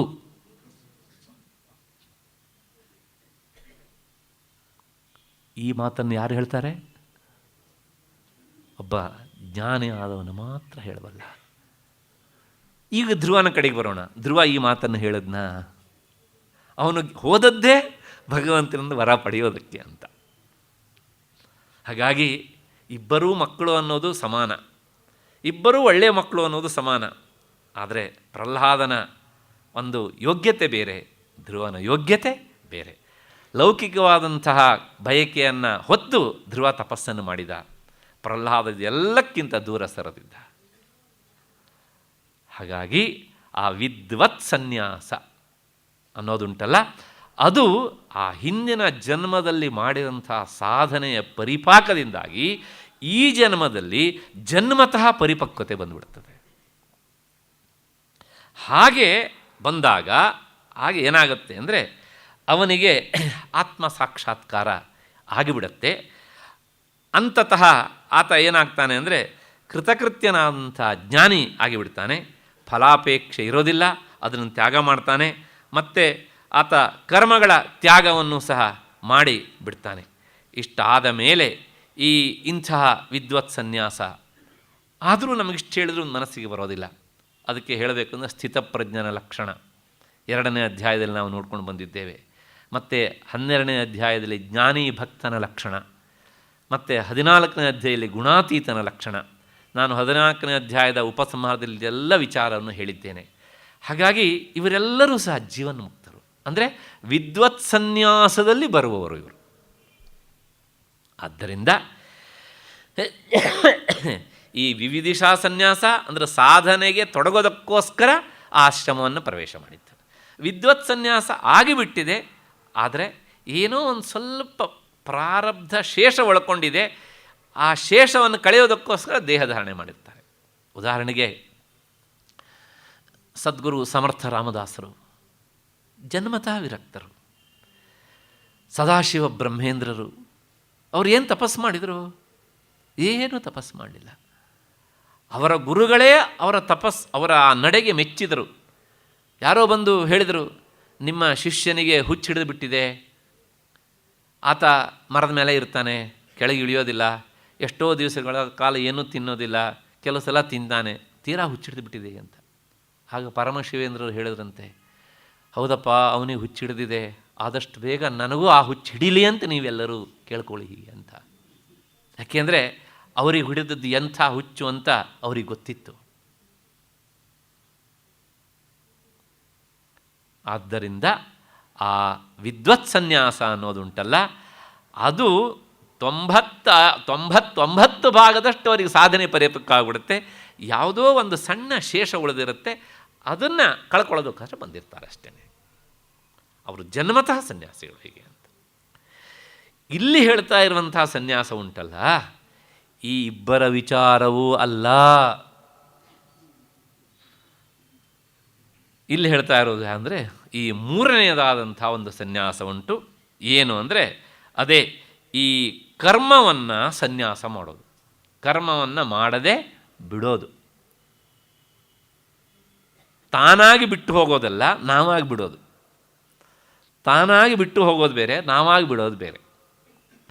ಕೆಲವು ಜನರಿಗೆ ಮತ್ತೆ ಪುನಃ ಅದು ತಾನಾಗಿ ಬಿಟ್ಟು ಹೋಗೋದು ಮತ್ತು ನಾವಾಗಿ ಬಿಡೋದು ಹೇಗೆ ಅಂದರೆ, ಸಾಮಾನ್ಯವಾಗಿ ನಾವು ಮೇಷ್ಟ್ರುಗಳು ಉದಾಹರಣೆ ಕೊಡ್ತೇವೆ. ಪರೀಕ್ಷೆ ಹತ್ತಿರ ಬಂದಾಗ ಈ ಮಕ್ಕಳು ಓದ್ತಾ ಇರ್ತಾರೆ, ರಾತ್ರಿ 12 ಗಂಟೆ ಅಷ್ಟೊತ್ತಿಗೂ ಓದ್ತಾನೇ ಇರ್ತಾರೆ, 1 ಗಂಟೆವರೆಗೂ ಓದ್ತಾರೆ. ಟೇಬಲ್ ಲ್ಯಾಂಪ್ ಇರುತ್ತೆ, ಓದ್ತಾ ಇರ್ತಾರೆ. ಆ ಓದ್ತಾ ಇದ್ದ ಏನಾಗ್ತದೆ ಅಂದರೆ ಬಳಲಿ ಮನಸ್ಸು ಹಾಗೆ ನಿದ್ದೆ ಬಂದುಬಿಡುತ್ತೆ, ಪುಸ್ತಕ ಕೈ ಜಾರಿ ಬೀಳುತ್ತೆ. ಅವನು ಬಿಡಬೇಕು ಅಂತ ಪುಸ್ತಕ ಬಿಟ್ಟಿದ್ದಲ್ಲ, ಅದಾಗಿ ಅದು ಬಿಟ್ಟು ಹೋದದ್ದು ಅಲ್ವಾ? ಇದು ಆ ವಿದ್ವತ್ ಸನ್ಯಾಸದ ಲಕ್ಷಣ. ಎಲ್ಲ ಬಿಟ್ಟು ಹೋಗುತ್ತೆ ಸಹಜವಾಗಿ. ಆದರೆ ಇನ್ನು ಕೆಲವು ಜನ ಇರ್ತಾರೆ, ಇಷ್ಟೊತ್ತಿ ಸರಿಯಾಗಿ ಟಿ ವಿಯಲ್ಲಿ ಬರುತ್ತೆ, ಆಗ ನಾವು ಪುಸ್ತಕ ಎಲ್ಲ ಆಚೆ ಎತ್ತಿಟ್ಬಿಡೋಣ ಅಂತ ಅವರೂ ಸಹ ಪುಸ್ತಕ ಬಿಡ್ತಾರೆ. ಬಿಡೋದು ಬಿಡೋದು. ಅದರ ಮೊದಲನೇದು ತಾನಾಗಿ ತಾನು ಬಿಟ್ಟು ಹೋದದ್ದು, ಇವರು ಉದ್ದೇಶಪೂರ್ವಕವಾಗಿ ಬಿಟ್ಟಿದ್ದು. ಯಾಕೆ? ಧಾರಾವಾಹಿಗೋಸ್ಕರ, ಅಥವಾ ಇನ್ಯಾವುದೋ ಸ್ಪೋರ್ಟ್ಸ್ ಬಂದಿದೆ, ಅಥವಾ ಕ್ರಿಕೆಟ್ ಬಂದಿದೆ, ಅದನ್ನು ನೋಡೋದಕ್ಕೋಸ್ಕರ. ಹಾಗೆ ಇಲ್ಲಿ ಹೇಳ್ತಾ ಇರುವಂಥ ಸನ್ಯಾಸ ಉಂಟಲ್ಲ, ಕರ್ಮಿಗಳು ತಾನಾಗಿ ಬಿಟ್ಟುಬಿಡ್ತಾರೆ ಕರ್ಮವನ್ನು. ಅದು ಕರ್ಮ ಸನ್ಯಾಸ, ತ್ಯಾಗ ಆಯ್ತಲ್ಲ. ಹಾಗಾಗಿ ಅಂಥವ್ರ ವಿಚಾರವನ್ನು ಕುರಿತು ಭಗವಂತ ಇಲ್ಲಿ ಹೇಳ್ತಾನೆ. ಅಷ್ಟು ಹಿನ್ನೆಲೆಯಲ್ಲಿ ಈ ವಿವಿಧಿಷಾ ಸನ್ಯಾಸ ಮತ್ತು ವಿದ್ವತ್ ಸನ್ಯಾಸ ಅದಾದ ಮೇಲೆ ಮತ್ತು ಕೇವಲ ಕರ್ಮ ಸನ್ಯಾಸ, ಕರ್ಮವನ್ನು ಮಾಡದೆ ಬಿಡೋದು. ಈ ಗುಂಪಿನಲ್ಲಿ ಬಹಳಷ್ಟು ಜನ ಬರ್ತಾರೆ. ಬಹಳಷ್ಟು ಜನ ಅಯ್ಯೋ ಯಾರು ಮಾಡ್ತಾರೆ ಬಿಟ್ಬಿಡೋಣ ಅಂತ. ಇವರೆಲ್ಲರೂ ಸಹ ಬರೇ ಕರ್ಮವನ್ನು ಇವರು ಬಿಟ್ಟವರು, ಬಲವಂತವಾಗಿ ಬಿಟ್ಟವರು. ಹೀಗೆ ಇಂತಹ ಈ ಕರ್ಮವನ್ನು ಮಾಡದೆ ಬಿಟ್ಟವರನ್ನು ಕುರಿತು ಇಲ್ಲಿ ವಿಚಾರ ಮಾಡ್ತಾನೆ ಭಗವಂತ. ಅಷ್ಟು ಹಿನ್ನೆಲೆಯಲ್ಲಿ ಇಷ್ಟು ವಿಚಾರದ ಹಿನ್ನೆಲೆಯಲ್ಲಿ ಗೀತೆಯ ಈ ಅಧ್ಯಾಯದ ಮೊದಲನೇ ಶ್ಲೋಕಕ್ಕೆ ಹೋಗೋಕ್ಕಿಂತ ಮೊದಲು ಅರ್ಜುನವು ಆಚ. ಅರ್ಜುನ ಪ್ರಶ್ನೆ ಕೇಳಿದ, ಸನ್ಯಾಸಸ್ಯ ಮಹಾಬಾಹೋ ತತ್ವಮಿಚ್ಛಾಮಿ ವೇದಿತುಂ ತ್ಯಾಗಸ್ಯ ಚ ಹೃಷೀಕೇಶ ಪೃಥಕ್ ಕೇಶಿ ನಿಷೂದನ. ಅರ್ಜುನ ಉವಾಚ ಅಂದರೆ ಅರ್ಜುನ ಹೇಳಿದ, ಹೇ ಮಹಾಬಾಹು, ಹೃಷೀಕೇಶ, ಕೇಶಿ ನಿಷೂದನ, ಸನ್ಯಾಸ ಮತ್ತು ತ್ಯಾಗ ಎನ್ನುವಂತಹ ಈ ಶಬ್ದಗಳಿಗಿರುವ ಬೇರೆ ಬೇರೆ ಅರ್ಥ ವಿಶೇಷವನ್ನು ತಿಳಿಯಬೇಕು ಅಂತ ನಾನು ಬಯಸಿದ್ದೇನೆ. ಅದನ್ನು ನೀನು ನನಗೆ ತಿಳಿಸಿಕೊಡಬೇಕು. ಆ ತಿಳಿಸಿಕೊಡಬೇಕು ಅನ್ನೋದು ಅಂಡರ್ಸ್ಟುಡ್, ಅದು ನಾನು ತಿಳಿಲಿಕ್ಕೆ ಇಷ್ಟಪಟ್ಟಿದ್ದೇನೆ. ಇದಿಷ್ಟು ಈ ಶ್ಲೋಕದ ಒಟ್ಟು ಅರ್ಥ. ಈ ಶ್ಲೋಕವನ್ನು ಗಮನಿಸಬೇಕು. ಹಿಂದೆ ಬಹಳಷ್ಟು ಸಲ ಭಗವಂತನೇ ಅರ್ಜುನನಿಗೆ ಮಹಾಬಾಹೋ ಮಹಾಬಾಹೋ ಅಂತೆಲ್ಲ ಸಂಬೋಧನೆ ಮಾಡಿದ್ದಾನೆ. ಪ್ರಾಯಶಃ ಅರ್ಜುನನಿಗೆ ಅನಿಸಿರಬೇಕು, ಪ್ರತಿ ಸಲನೂ ನೀನು ನನ್ನನ್ನು ದೀರ್ಘ ತೋಳುಳ್ಳವನು ಅಂತ ಹೇಳ್ತಾ ಬಂದಿದ್ದೀಯೆ, ಆದರೆ ನನಗಿಂತ ಹೆಚ್ಚು ದೀರ್ಘ ತೋಳುಳ್ಳವನು ನೀನಲ್ವಾ? ಆದರೆ ನಿನ್ನಲ್ಲಿ ಆ ಒಂದು ವಿಶೇಷ ಗುಣಲಕ್ಷಣ ಇದ್ರೂ ಸಹ ಅದನ್ನು ನೀನು ಪ್ರಕಟಪಡಿಸಿದೆ, ನನಗೆ ಆರೋಪ ಮಾಡ್ತಿದೆಯಲ್ಲ, ಅದನ್ನು ಇವಾಗ ನಾನೇ ನಿನ್ನನ್ನು ಆ ಶಬ್ದದಿಂದ ಕರೀತಿದ್ದೇನೆ ನೋಡು ಅಂಥೇಳಿ ಮಹಾಬಾಹು ಎನ್ನುವಂತಹ ಒಂದು ಸಂಬೋಧನೆಯನ್ನು ಮಾಡ್ತಾನೆ ಅವನಿಗೆ. ಇದು ಮೊದಲನೇದು. ಅದಾದ ಮೇಲೆ ಇನ್ನೊಂದು ಶಬ್ದ ಉಂಟು ಅಲ್ಲಿ, ಏನು ಅಂದರೆ ಹೃಷೀಕೇಶ ಅಂತ. ಹೃಷೀಕೇಶ, ಹೃಷೀಕ ಅಂದರೆ ಏನು? ಹೃಷೀಕ ಅಂದರೆ ಇಂದ್ರಿಯಗಳು. ನಮ್ಮೆಲ್ಲರ ಇಂದ್ರಿಯಗಳಿಗೂ ಆತ ಈಶ, ಒಡೆಯ. ಆದ್ದರಿಂದ ಆತ ಹೃಷೀಕೇಶ. ಜೀವಾತ್ಮ ರೂಪದಿಂದ ಈ ದೇಹದ ಒಳಗೆ ಅವನು ಇದ್ದರೆ ಇಲ್ಲಿನ ಹೃಷೀಕಗಳು ಅಂದರೆ ಇಂದ್ರಿಯಗಳು ಅವು ಕೆಲಸ ಮಾಡ್ತವೆ. ಅವನು ಇಲ್ಲದೇ ಇದ್ದರೆ ಯಾವ ಇಂದ್ರಿಯವೂ ಕೆಲಸ ಮಾಡೋದಿಲ್ಲ. ಒಂದು ಅಷ್ಟೇ ಅಲ್ಲ, ನಾವು ನಮ್ಮ ಮನಸ್ಸು ಹೇಳಿದ ಹಾಗೆ ನಾವು ಕೇಳ್ತೇವೆ. ಇವತ್ತು ಇಂತಹ ಕ್ರಿಯೆಯಲ್ಲಿ ಇಂತಹ ಇಂದ್ರಿಯವನ್ನು ನಾವು ವ್ಯಾಪಾರಗೊಳಿಸಬೇಕು, ತೊಡಗಿಸಬೇಕು ಅಂತ ಅಂದ್ಕೊಂಡಿರ್ತೇವೆ. ಅದರ ಒಳಗಿನಿಂದ ಅವನ ಸಂಕಲ್ಪ ಬೇರೆ ಆಗಿರುತ್ತೆ. ಕೊನೆಗೆ ಏನಾಗುತ್ತೆ ಕೇಳಿದರೆ ಅವನ ಸಂಕಲ್ಪದಂತೆ ನಮ್ಮ ಇಂದ್ರಿಯ ಕೆಲಸ ಮಾಡ್ತವೆ ಅಷ್ಟೇ ಹೊತ್ತು ನಾವು ಹೇಳಿದಂಗೆ ಕೆಲಸ ಮಾಡೋದಿಲ್ಲ. ಹಾಗಾಗಿ ನಮಗೆ ಇಂದ್ರಿಯ ಉಂಟು, ಆದರೆ ಆ ಇಂದ್ರಿಯವನ್ನು ಕೆಲವು ಸಲ ಕೆಟ್ಟದ್ದಕ್ಕಾಗಿ ಉಪಯೋಗಿಸಿಕೊಳ್ಳುವ ದೃಷ್ಟಿಯಿಂದ ನಾವು ಇಂದ್ರಿಯಕ್ಕೆ ಒಡೆಯರು. ಆದರೆ ಒಳ್ಳೆಯದನ್ನು ಮಾಡಬೇಕು ಅಂದರೆ ಒಳಗಿನಿಂದ ಅವನೇ ಪ್ರೇರಣೆ ಕೊಡಬೇಕು. ಈ ಅರ್ಥದಲ್ಲಿ ನಮ್ಮೆಲ್ಲರ ಹೃಷೀಕಗಳಿಗೆ ಅವನು ಈಶಾ, ಹೃಷೀಕೇಶ. ಮಹಾಭಾರತದ ಯುದ್ಧಕ್ಕಿಂತ ಪೂರ್ವದಲ್ಲಿ ಕೃಷ್ಣ ಕರ್ಣನನ್ನು ಸ್ವಲ್ಪ ಆಟ ಆಡಿಸ್ತಾನೆ. ಇಂದ್ರನಿಗೆ ಹೇಳ್ತಾನೆ, ಹೋಗು, ಅವನ ಹೃದಯದೊಳಗೆ ಅಮೃತ ಕಲಶ ಇದೆ, ಅದನ್ನು ನೀನು ಈಚೆ ಬರೋ ಹಾಗೆ ಮಾಡಬೇಕು ಅಂತ. ಇಂದ್ರ ನೇರ ಕೇಳೋದಿಲ್ಲ, ನಿನಗಿದು ಹೇಗೆ ಗೊತ್ತಾಯಿತು ಅಂತ. ಹಾಗೆ ಅಂತ ಕೃಷ್ಣ ಅರ್ಜುನನ ಹತ್ರ ಯಾವತ್ತೂ ಸಹ ನಿನ್ನ ಹೃದಯದಲ್ಲಿ ಅಮೃತ ಕಲಶ ಇದೆಯಾ ಅಂತ ಕೇಳಿದ್ದು ಉಲ್ಲೇಖ ಇಲ್ಲ. ಆದರೆ ಕೃಷ್ಣ ಹೇಳ್ತಾನೆ. ಅಷ್ಟೇ ಅಲ್ಲ, ಮಹಾಭಾರತ ಯುದ್ಧ ಮುಗಿದ ಮೇಲೆ ಪಾಂಡವರು ಬಂದು ಧೃತರಾಷ್ಟ್ರನಿಗೆ ನಮಸ್ಕಾರ ಮಾಡುವಾಗ ಧೃತರಾಷ್ಟ್ರ ಭೀಮನನ್ನು ಕರೆದು ತಬ್ಕೊಳ್ಳಿಕ್ಕೆ ಮುಂದಾದಾಗ ತಕ್ಷಣ ಕೃಷ್ಣ ಭೀಮನ ಕೈ ಹಿಡಿದು ಎಳೆದು ಅಲ್ಲಿ ಭೀಮನ ವಿಗ್ರಹವೊಂದನ್ನು ಧೃತರಾಷ್ಟ್ರ ಮಾಡಿಟ್ಕೊಂಡಿದ್ದ. ಯಾಕೆಂದರೆ ತನ್ನ ಇವನೇ ಭೀಮ ಅಂತ ಅಂದ್ಕೊಂಡು ಅದ್ರ ಜೊತೆಗೆ ದಿನವೂ ಸಹ ಅವನು ಕುಸ್ತಿ ಮಾಡ್ತಿದ್ದ. ತನ್ನ ಆ ವಯಸ್ಸಿನಲ್ಲೂ ಸಹ ತನ್ನ ಮಜಲ್ಗಳನ್ನು ಗಟ್ಟಿ ಮಾಡ್ಕೊಂಡಿರಬೇಕು, ಮುಂದಿರು ಬಂದಾಗ ಭೀಮನನ್ನು ನಾನು ಮುಗಿಸಬೇಕು ಅಂತ. ಹೀಗೆ ಭೀಮನನ್ನು ಹತ್ತಿರ ಕರೆದಾಗ ಕೃಷ್ಣ ಭೀಮನನ್ನು ಪಕ್ಕಕ್ಕೆ ಎಳೆದು ಆ ವಿಗ್ರಹವನ್ನು ಮುಂದಕ್ಕೆ ತಳ್ಳುತ್ತಾನೆ. ಇವನು ಕುರುಡ ನೋಡಿ, ಅವನೇ ಭೀಮ ಅಂತ ಅಂದ್ಕೊಂಡು ಅದನ್ನು ತಬ್ಬಿಕೊಂಡ ಭರಾಟೆಯಲ್ಲಿ ಅದು ಪುಡಿ ಪುಡಿ ಆಗೋಯ್ತದು. ಭೀಮ ಕೃಷ್ಣನ ಮುಖವನ್ನು ನೋಡಿದ. ನೀನೇನಾದರೂ ಅವನ ತೆಕ್ಕೆಯ ಒಳಗೆ ಸಿಕ್ಕಿದ್ದಿದ್ದರೆ ಹೀಗಾಗ್ತಿದ್ದೆ. ಯಾಕೆ ಹೇಳಿದೆ? ಹೃಷೀಕೇಶ, ಯಾರ ಹೃದಯದಲ್ಲಿ ಅಮೃತ ಇದೆ, ಯಾರ ಹೃದಯದಲ್ಲಿ ವಿಷ ಇದೆ ಅನ್ನೋದು ಅವನಿಗೆ ಗೊತ್ತಾಗತ್ತೆ. ಯಾಕೆಂದರೆ ಹೀ ಈಸ್ ಅಂತರ್ಯಾಮಿ. ಗೊತ್ತಾ? ಇದು ಪಾಂಡವರಿಗೆ ಯಾರಿಗೂ ಗೊತ್ತಿಲ್ಲ. ಮತ್ತಷ್ಟೇ ಅಲ್ಲ, ಪ್ರತಿಯೊಂದು ಘಟನೆಯ ಹಿಂದೂ ಸಹ ಅವನಿಗೆ ಇದು ಹೀಗೇ ಆಗತ್ತೆ ಅಂತ. ಮಹಾಭಾರತ ಯುದ್ಧಕ್ಕಿಂತ ಮೊದಲು ಕೌರವರು ಪಾಂಡವರು ಇಬ್ಬರು ಬಂದು ಕೃಷ್ಣನನ್ನು ಸಂಧಿಸಿದ್ದಾರೆ ಸಹಾಯ ಬೇಕು ಅಂತ. ಕೃಷ್ಣ ಏನು ಹೇಳಬೇಕೋ ಹೇಳಿದ್ದಾನೆ. ಅದರ ಪ್ರಕಾರ ದುರ್ಯೋಧನ ಕೃಷ್ಣನ ನಾರಾಯಣಿ ಸೈನ್ಯವನ್ನು ಆಯ್ಕೆ ಮಾಡಿಕೊಂಡಿದ್ದಾನೆ ಬಹಳ ಸಂತೋಷದಿಂದ. ಅರ್ಜುನ ಕೃಷ್ಣನನ್ನು ಆಯ್ಕೆ ಮಾಡಿಕೊಂಡಿದ್ದಾನೆ. ಆದರೆ ಇನ್ನೊಂದು ಸಮಸ್ಯೆ ಉಳಿದು ಬಿಡ್ತು. ತನ್ನ ಅಣ್ಣ ಬಲರಾಮ ಇದ್ದಾನೆ, ಅವನು ಯಾರಿಗೆ ತನ್ನ ಸಪೋರ್ಟು ಅಂತ ಇನ್ನೂ ಡಿಕ್ಲೇರ್ ಮಾಡಲಿಲ್ಲ. ಆದರೆ ಈ ಋಷಿಕೇಶನಿಗೆ ಗೊತ್ತು, ನನ್ನ ಅಣ್ಣ ಡಿಕ್ಲೇರ್ ಮಾಡಿದರೆ ಇವನು ಖಂಡಿತವಾಗಿಯೂ ಸಹ ತನ್ನ ಶಿಷ್ಯ ದುರ್ಯೋಧನನ ಕಡೆಗೆ ಹೋಗ್ತಾನೆ ಅಂತ. ಆಗ ಏನಾಗುತ್ತೆ ಕೇಳಿದರೆ, ನಾನು ಯುದ್ಧ ಮಾಡೋದಿಲ್ಲ ಅಂತ ಪ್ರತಿಜ್ಞೆ ಮಾಡಿದ್ದೇನೆ, ನನ್ನ ಅಣ್ಣ ಆ ಕಡೆ ನಿಂತು ನಮ್ಮ ಅಂದರೆ ಪಾಂಡವರ ವಿರುದ್ಧ ನಿಂತು ಯುದ್ಧ ಮಾಡ್ತಾನೆ. ಹಾಗೆ ಯುದ್ಧ ಮಾಡಲಿಕ್ಕೆ ಪ್ರಾರಂಭಿಸಿದರೆ ಕೃಷ್ಣನಿಗೆ ಒಂಥರ ಇರುಸು ಮುರುಸು. ಏನು ಮಾಡಬೇಕು?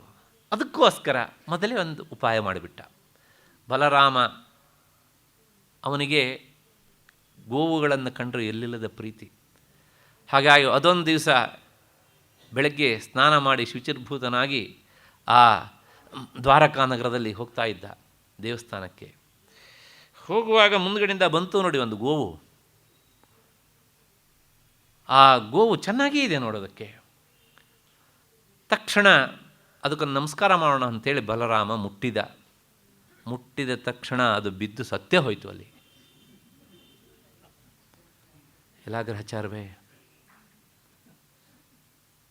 ಶುರುವಾಯಿತು ಬಲರಾಮನಿಗೆ ಕೊರೆಯೋದಕ್ಕೆ. ನಾನು ನಮಸ್ಕಾರ ಮಾಡೋಣ ಅಂತ ಮುಟ್ಟಿದರೆ ನಾನು ಮುಟ್ಟಿದ್ರಿಂದಲೇ ಆ ಹಸು ಬಿದ್ದು ಸತ್ತೋಯ್ತಲ್ಲಪ್ಪ, ಗೋಹತ್ಯೆ ಬಂದುಬಿಡ್ತು ನನಗೆ. ಧರ್ಮಶಾಸ್ತ್ರವನ್ನು ಯಾರ ಹತ್ರ ಕೇಳಬೇಕು ಈಗ? ತಕ್ಷಣ ಬಂದ, ಮನೆಗೆ ಬಂದವನು ಕೃಷ್ಣ, ಇಂಥ ಒಂದು ಘಟನೆ ನಡೆದುಬಿಡ್ತು, ಏನೋ ಮಾಡಬೇಕು ಕೇಳಿದ. ಕೃಷ್ಣ ಹೇಳಿದ, ಇದಕ್ಕಿರೋದು ಒಂದೇ ಉಪಾಯ ಅಣ್ಣ, ನೀನು 21 ದಿನಗಳ ಕಾಲ ತೀರ್ಥಾಟನೆ ಮಾಡಲೇಬೇಕು ಅಂತ ಹೇಳಿದ. ಸಾಗಾಕ್ಬಿಟ್ಟ. ಬರುವಷ್ಟೊತ್ತು ಯುದ್ಧ ಮುಗಿದೋಗಿತ್ತು. ಯಾಕೆ ಹೇಳಿದ ಈ ಮಾತನ್ನು? ಋಷಿಕೇಶ ಯಾರ ಮನಸ್ಸಿನಲ್ಲಿ ಏನುಂಟು ಅನ್ನೋದನ್ನು ಆತ ತಿಳಿಯಬಲ್ಲ. ಯಾರ ಇಂದ್ರಿಯವನ್ನು ಹೇಗೆ ಪ್ರಚೋದಿಸಬೇಕು ಅಂತ ಆತ ಅರಿಯಬಲ್ಲ. ಆದ್ದರಿಂದ ಅರ್ಜುನ ಸಂಬೋಧನೆ ಮಾಡ್ತಾನೆ ಋಷಿಕೇಶ ಅಂತ. ಮತ್ತು 3ನೇ ಸಂಬೋಧನೆ ಕೇಶಿ ನಿಷೂದನ ಅಂತಾನೆ. ಇದೂ ಸಹ ಭಾಗವತದಲ್ಲಿ ಬರುವಂಥ ಕಥೆ. ಈ ಕೃಷ್ಣನನ್ನು ಮುಗಿಸಬೇಕು ಅಂಥೇಳಿ ಮಧುರಾ ನಗರದಲ್ಲಿ ಕಂಸ ಬಹಳಷ್ಟು ಜನ ದುಷ್ಟರನ್ನು ಸಾಕಿದ್ದ. ಆಶ್ಚರ್ಯ ಅಂದರೆ ಆತ ಎಲ್ಲರನ್ನೂ ಒಂದೇ ಸಲ ಆ ವ್ರಜ ಅಂದರೆ ಗೋವಳಕ್ಕೆ ಕಳಿಸಲಿಲ್ಲ, 1 by 1 ಕಳಿಸಿದ್ದಾನೆ.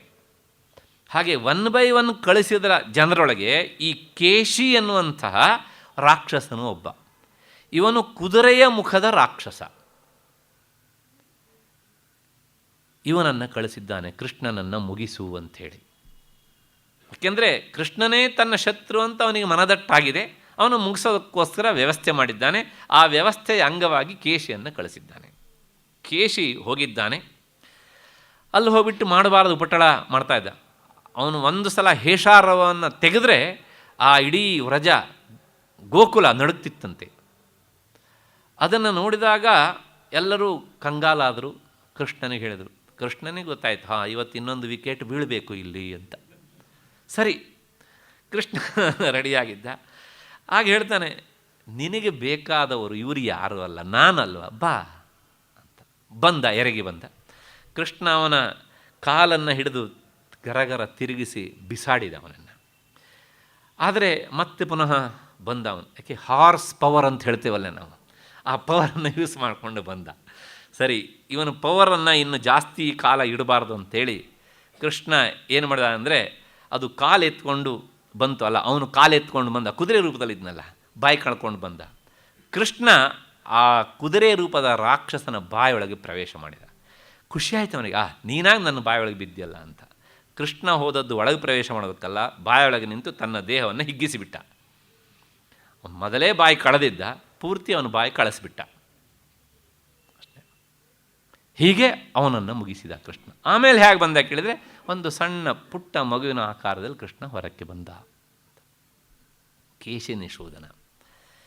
ಯಾಕೆ ಅರ್ಜುನ ಇದು ಒಂದೇ ಶ್ಲೋಕದಲ್ಲಿ ಭಗವಂತನನ್ನು 3 ಸಂಬೋಧನೆಯಿಂದ ಕರೀತಾನೆ? ಯಾವ ಶ್ಲೋಕದಲ್ಲೂ ಹೀಗೆ ಮಾಡಲಿಲ್ಲ. ಸ್ವಾರಸ್ಯ ಅಂದರೆ ಇದು ಒಂದೇ ಶ್ಲೋಕದಲ್ಲಿ ಕೃಷ್ಣನಿಗೆ 3 ತರಹದ ಸಂಬೋಧನೆಯನ್ನು ಮಾಡ್ತಾನೆ. ಮಹಾಬಾಹೋ ಮತ್ತು ಋಷಿಕೇಶ, ಕೇಶಿ ನಿಷೂದನ ಅಂತ. ಇಲ್ಲಿರುವ 2 ಶಬ್ದಗಳನ್ನು ನೀವು ಗಮನಿಸಬೇಕು. ಮಹಾಬಾಹು ಅಂದರೆ ನೀನು ದೀರ್ಘ ತೋಳುಳ್ಳವನು, ನನಗೆ ಬಂದಂಥ ಹೊರಗಿನ ತೊಂದರೆಗಳನ್ನು ನಿವಾರಣೆ ಮಾಡಲಿಕ್ಕೆ ಸಮರ್ಥವಾದ ತೋಳುಳ್ಳವನು ನೀನು, ಯುದ್ಧದಲ್ಲಿ ನನಗೆ ವಿಜಯವನ್ನು ತಂದು ಕೊಡಲಿಕ್ಕೆ ಯೋಗ್ಯನಾದವನು ಅಂತ ಒಂದರ್ಥ. ಮನುಷ್ಯನಿಗೆ ತೊಂದರೆ ಕೇವಲ ಹೊರಗಿನಿಂದ ಅಷ್ಟೇ ಅಲ್ಲ, ಒಳಗಿನಿಂದಲೇ ಎಷ್ಟೋ ಶತ್ರುಗಳಿದ್ದಾರಲ್ವ. ನನ್ನ ಹೊರಗಿನ ಶತ್ರುಗಳನ್ನು ನಿನ್ನ ಮಹಾಬಾಹುಗಳಿಂದ ಜಯಿಸಬಲ್ಲೆ ನೀನು, ಆದರೆ ನನ್ನ ಒಳಗಿನ ಶತ್ರುಗಳನ್ನು ನೀನು ಹೃಷಿಕೇಶನಾಗಿ ಕೇಶಿ ನಿಷೂದನನಾಗಿ ಸಂಹಾರ ಮಾಡಬೇಕು. ಹಾಗಾಗಿ ಈ ಮಹಾಬಾಹು ಅನ್ನೋದು ಹೊರಗಿನ ಶತ್ರುಗಳ ಸಂಹಾರವನ್ನು ಸೂಚಿಸುವ ಶಬ್ದ, ಮತ್ತು ಹೃಷಿಕೇಶ ಕೇಶಿ ನಿಷೂದನ ಎನ್ನುವಂಥ ಈ 2 ಸಂಬುದ್ಧಿ ಒಳಗಿನ ಶತ್ರುಗಳನ್ನು, ಉಪದ್ರವವನ್ನು ನೀನು ಹೋಗಲಾಡಿಸಬಲ್ಲೆ ಎನ್ನುವಂಥ ಅರ್ಥವನ್ನು ಕೊಡುವಂತಹ ಸಂಬುದ್ಧಿಗಳು. ಇಷ್ಟು ಹಿನ್ನೆಲೆಯಲ್ಲಿ ಈ 3 ಶಬ್ದಗಳ ವಿವರಣೆ.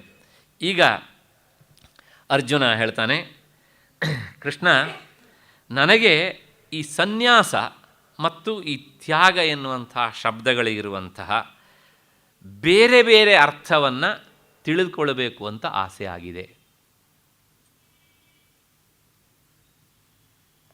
ಕೃಷ್ಣ ಕೇಳಿರ್ಬೋದು, ಅಲ್ಲ ಕೇಳು, ನನ್ನನ್ನೇ ಯಾಕೆ ಕೇಳಿದೆ, ಎಷ್ಟೋ ಜನ ಇದ್ದಾರಲ್ಲ. ಅಲ್ಲ, ನೀನೇ ಹೇಳಬೇಕು. ಏಕೆಂದರೆ ಬೇರೆಯವ್ರು ಹೇಳಿದರೆ ಅವ್ರು ಹೀಗೆ ಹೇಳ್ತಿದ್ರಂತೆ, ಹೀಗೂ ಹೇಳಬಹುದಂತೆ, ಹೀಗೊಂದು ಅಭಿಪ್ರಾಯ ಇದೆಯಂತೆ, ಎಲ್ಲ ಅಂತೆ ಕಂತೆಗಳ ಸರಮಾಲೆ. ಆದರೆ ನೀನು ಮಾತ್ರ ನಿಚ್ಚಳವಾಗಿ ಹೇಳಬಲ್ಲೆ, ಆದ್ದರಿಂದ ನೀನೇ ಹೇಳಬೇಕು ನನಗೆ. ಅಷ್ಟು ಹಿನ್ನೆಲೆಯಲ್ಲಿ ಅದನ್ನು ಹೇಳ್ತಾನೆ. ಪೃಥಕ್, ಇದು 2ಕ್ಕೂ ಶಬ್ದಗಳಿಗೂ ಇರುವಂಥ ಅರ್ಥವನ್ನು ಬೇರೆ ಬೇರೆಯಾಗಿ ತಿಳಿಸ್ಕೊಳ್ಬೇಕು. ಯಾಕೆಂದರೆ ಇದು 2ಕ್ಕೂ ಬಿಡುವುದು ಎನ್ನುವಂಥ ಸಮಾನವಾದ ಅರ್ಥ ನನಗೆ ಗೊತ್ತು. ಹಿಂದೆ ನೀನು ಹೇಳಿದ್ದೆಲ್ಲ ನೆನಪುಂಟು, ನನಗೆ ಪೂರ್ತಿ ಮರೆತಿಲ್ಲ ನಾನು. ಆದರೆ ಅದು 2ಕ್ಕೂ ಇರುವಂಥ ಸೂಕ್ಷ್ಮ ಭೇದವನ್ನು ನೀನು ಬೇರೆ ಬೇರೆಯಾಗಿ ನನಗೆ ತಿಳಿಸಿ ಕೊಡಬೇಕು ಅಂತ ಅರ್ಜುನ ಭಗವಂತನಲ್ಲಿ ಕೇಳಿದ.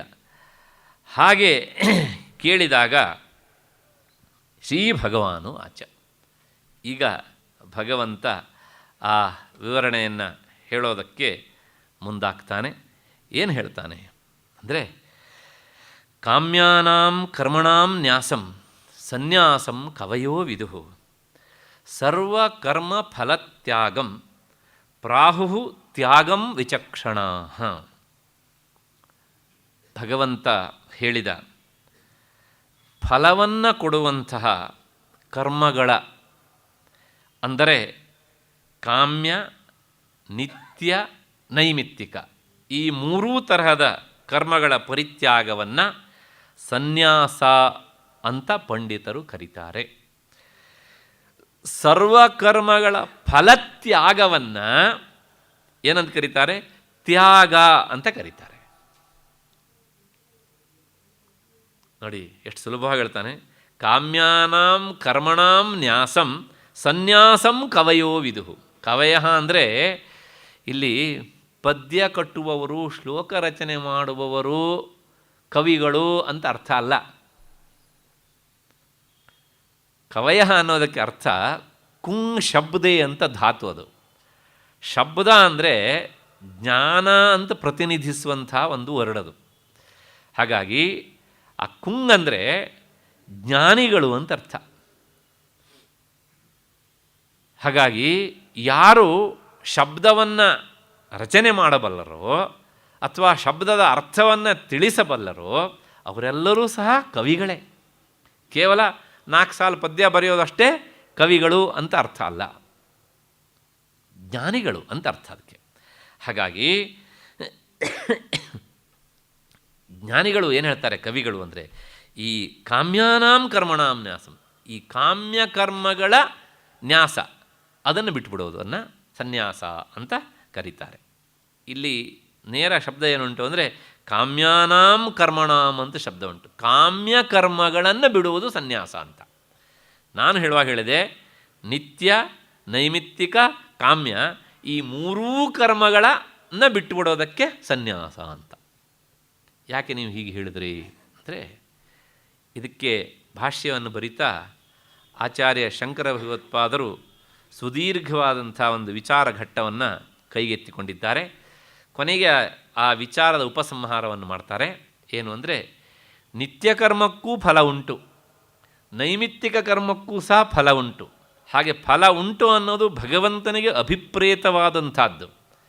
ಹಾಗಾಗಿ ಆ ಕಾಮ್ಯಾನಾಂ ಅನ್ನುವಂಥ ಬಹುವಚನದಿಂದಲೇ ನಿತ್ಯ, ನೈಮಿತ್ತಿಕ, ಕಾಮ್ಯ ಈ ಮೂರೂ ತರಹದ ಕರ್ಮಗಳನ್ನು ಪೂರ್ತಿಯಾಗಿ ಬಿಡೋದೇನುಂಟಲ್ಲ ಅದು ಸನ್ಯಾಸ. ಹಾಗಿದ್ರೆ ತ್ಯಾಗ ಅಂದರೆ ಅದೇ ಸರ್ವಕರ್ಮ ಫಲತ್ಯಾಗಂ. ಸರ್ವಕರ್ಮ ಅಂತ ಹೇಳಿದ್ರಿಂದಲೇ ಕಾಮ್ಯಕರ್ಮ, ನಿತ್ಯಕರ್ಮ, ನೈಮಿತ್ತಿಕ ಕರ್ಮ ಈ ಮೂರೂ ತರಹದ ಕರ್ಮಗಳನ್ನು ಮಾಡಬೇಕು. ಆದರೆ ಅವುಗಳಿಂದ ಬರುವ ಫಲವನ್ನು ತ್ಯಾಗ ಮಾಡಬೇಕು. ಮೊದಲನೇದು ಕರ್ಮವನ್ನೇ ಬಿಡೋದು ಸನ್ಯಾಸ. ಕರ್ಮದ ಫಲವನ್ನು ಬಿಡೋದುಂಟಲ್ಲ, ಬೇಡ ಅಂತ ಇಡೋದುಂಟಲ್ಲ, ಅದು ತ್ಯಾಗ. ಹಾಗಾಗಿ ನಾವು ಸೋಮಾರಿತನದಿಂದ ಕರ್ಮವನ್ನು ಮಾಡದೇ ಬಿಟ್ಟರೆ ಅದು ತ್ಯಾಗ ಅಂತ ಕರೆಸಿಕೊಳ್ಳೋದಿಲ್ಲ.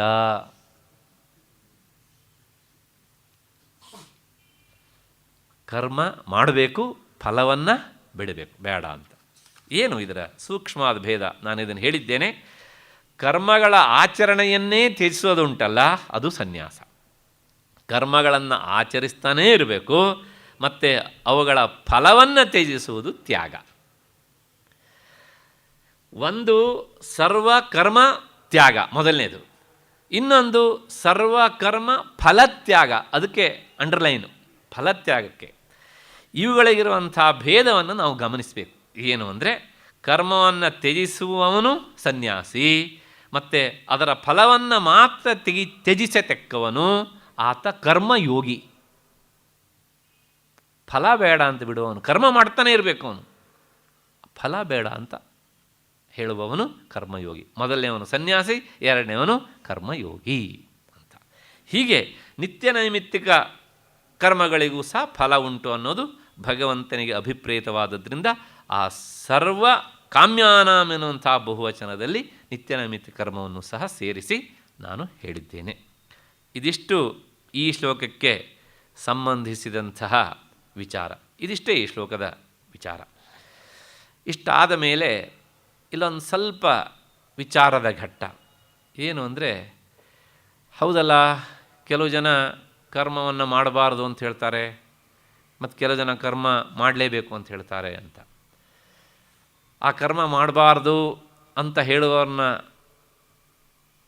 ಕಂಡಾಗ ಅಥವಾ ಅವರ ಸ್ಟೇಟ್ಮೆಂಟನ್ನು ಕೇಳಿದಾಗ ನಮಗೆ ಖುಷಿ, ಪರವಾಗಿಲ್ಲ, ನಮ್ಮ ಜೊತೆಗೆ ಒಬ್ಬರು ಸಿಕ್ಕಿದ್ರಲ್ಲ ಅಡ್ವೈಸ್ ಮಾಡೋದಕ್ಕೆ ಅಂತ. ಯಾಕೆಂದರೆ ನಾವು ಯಾವ್ಯಾವುದೋ ಕಾರಣದಿಂದ ಬಿಡ್ತೇವಲ್ಲ, ಒಟ್ಟಾರೆ ಬಿಡೋದಕ್ಕೆ ಒಬ್ಬರು ಸಪೋರ್ಟಾಗಿ ನಮಗೆ ಸಿಕ್ಕಿದ್ರಲ್ಲ ಸಾಕು ಅಷ್ಟು ಅಂತ. ಅದಕ್ಕೋಸ್ಕರ ಈ ವಿಚಾರವನ್ನು ಕೈಗೆ ಎತ್ಕೊಂಡು ಭಗವಂತ ಮುಂದೆ ಹೇಳ್ತಾನೆ. ನೆನಪಿಟ್ಕೊಳ್ಬೇಕು, ಹೃಷಿಕೇಶ ಅಂತ ಸಂಬೋಧನೆ ಮಾಡಿದ್ದಾನೆ ಅವನು. ನಮ್ಮೆಲ್ಲರ ಮನಸ್ಸಿನಲ್ಲಿ ಏನುಂಟು ಅನ್ನೋದು ನಮಗಿಂತ ಜಾಸ್ತಿ ಅವನಿಗೆ ಚೆನ್ನಾಗಿ ಗೊತ್ತು. ನಮ್ಮ ಮನಸ್ಸನ್ನು ನಾವು ಹೊರಗಿಂದ ನೋಡ್ತೇವೆ, ನಮ್ಮ ಮನಸ್ಸನ್ನು ಆತ ಪ್ರಚೋದಿಸ್ತಾ ಅದರ ಹಿಂದಿದ್ದು ನೋಡ್ತಾ ಇರ್ತಾನೆ.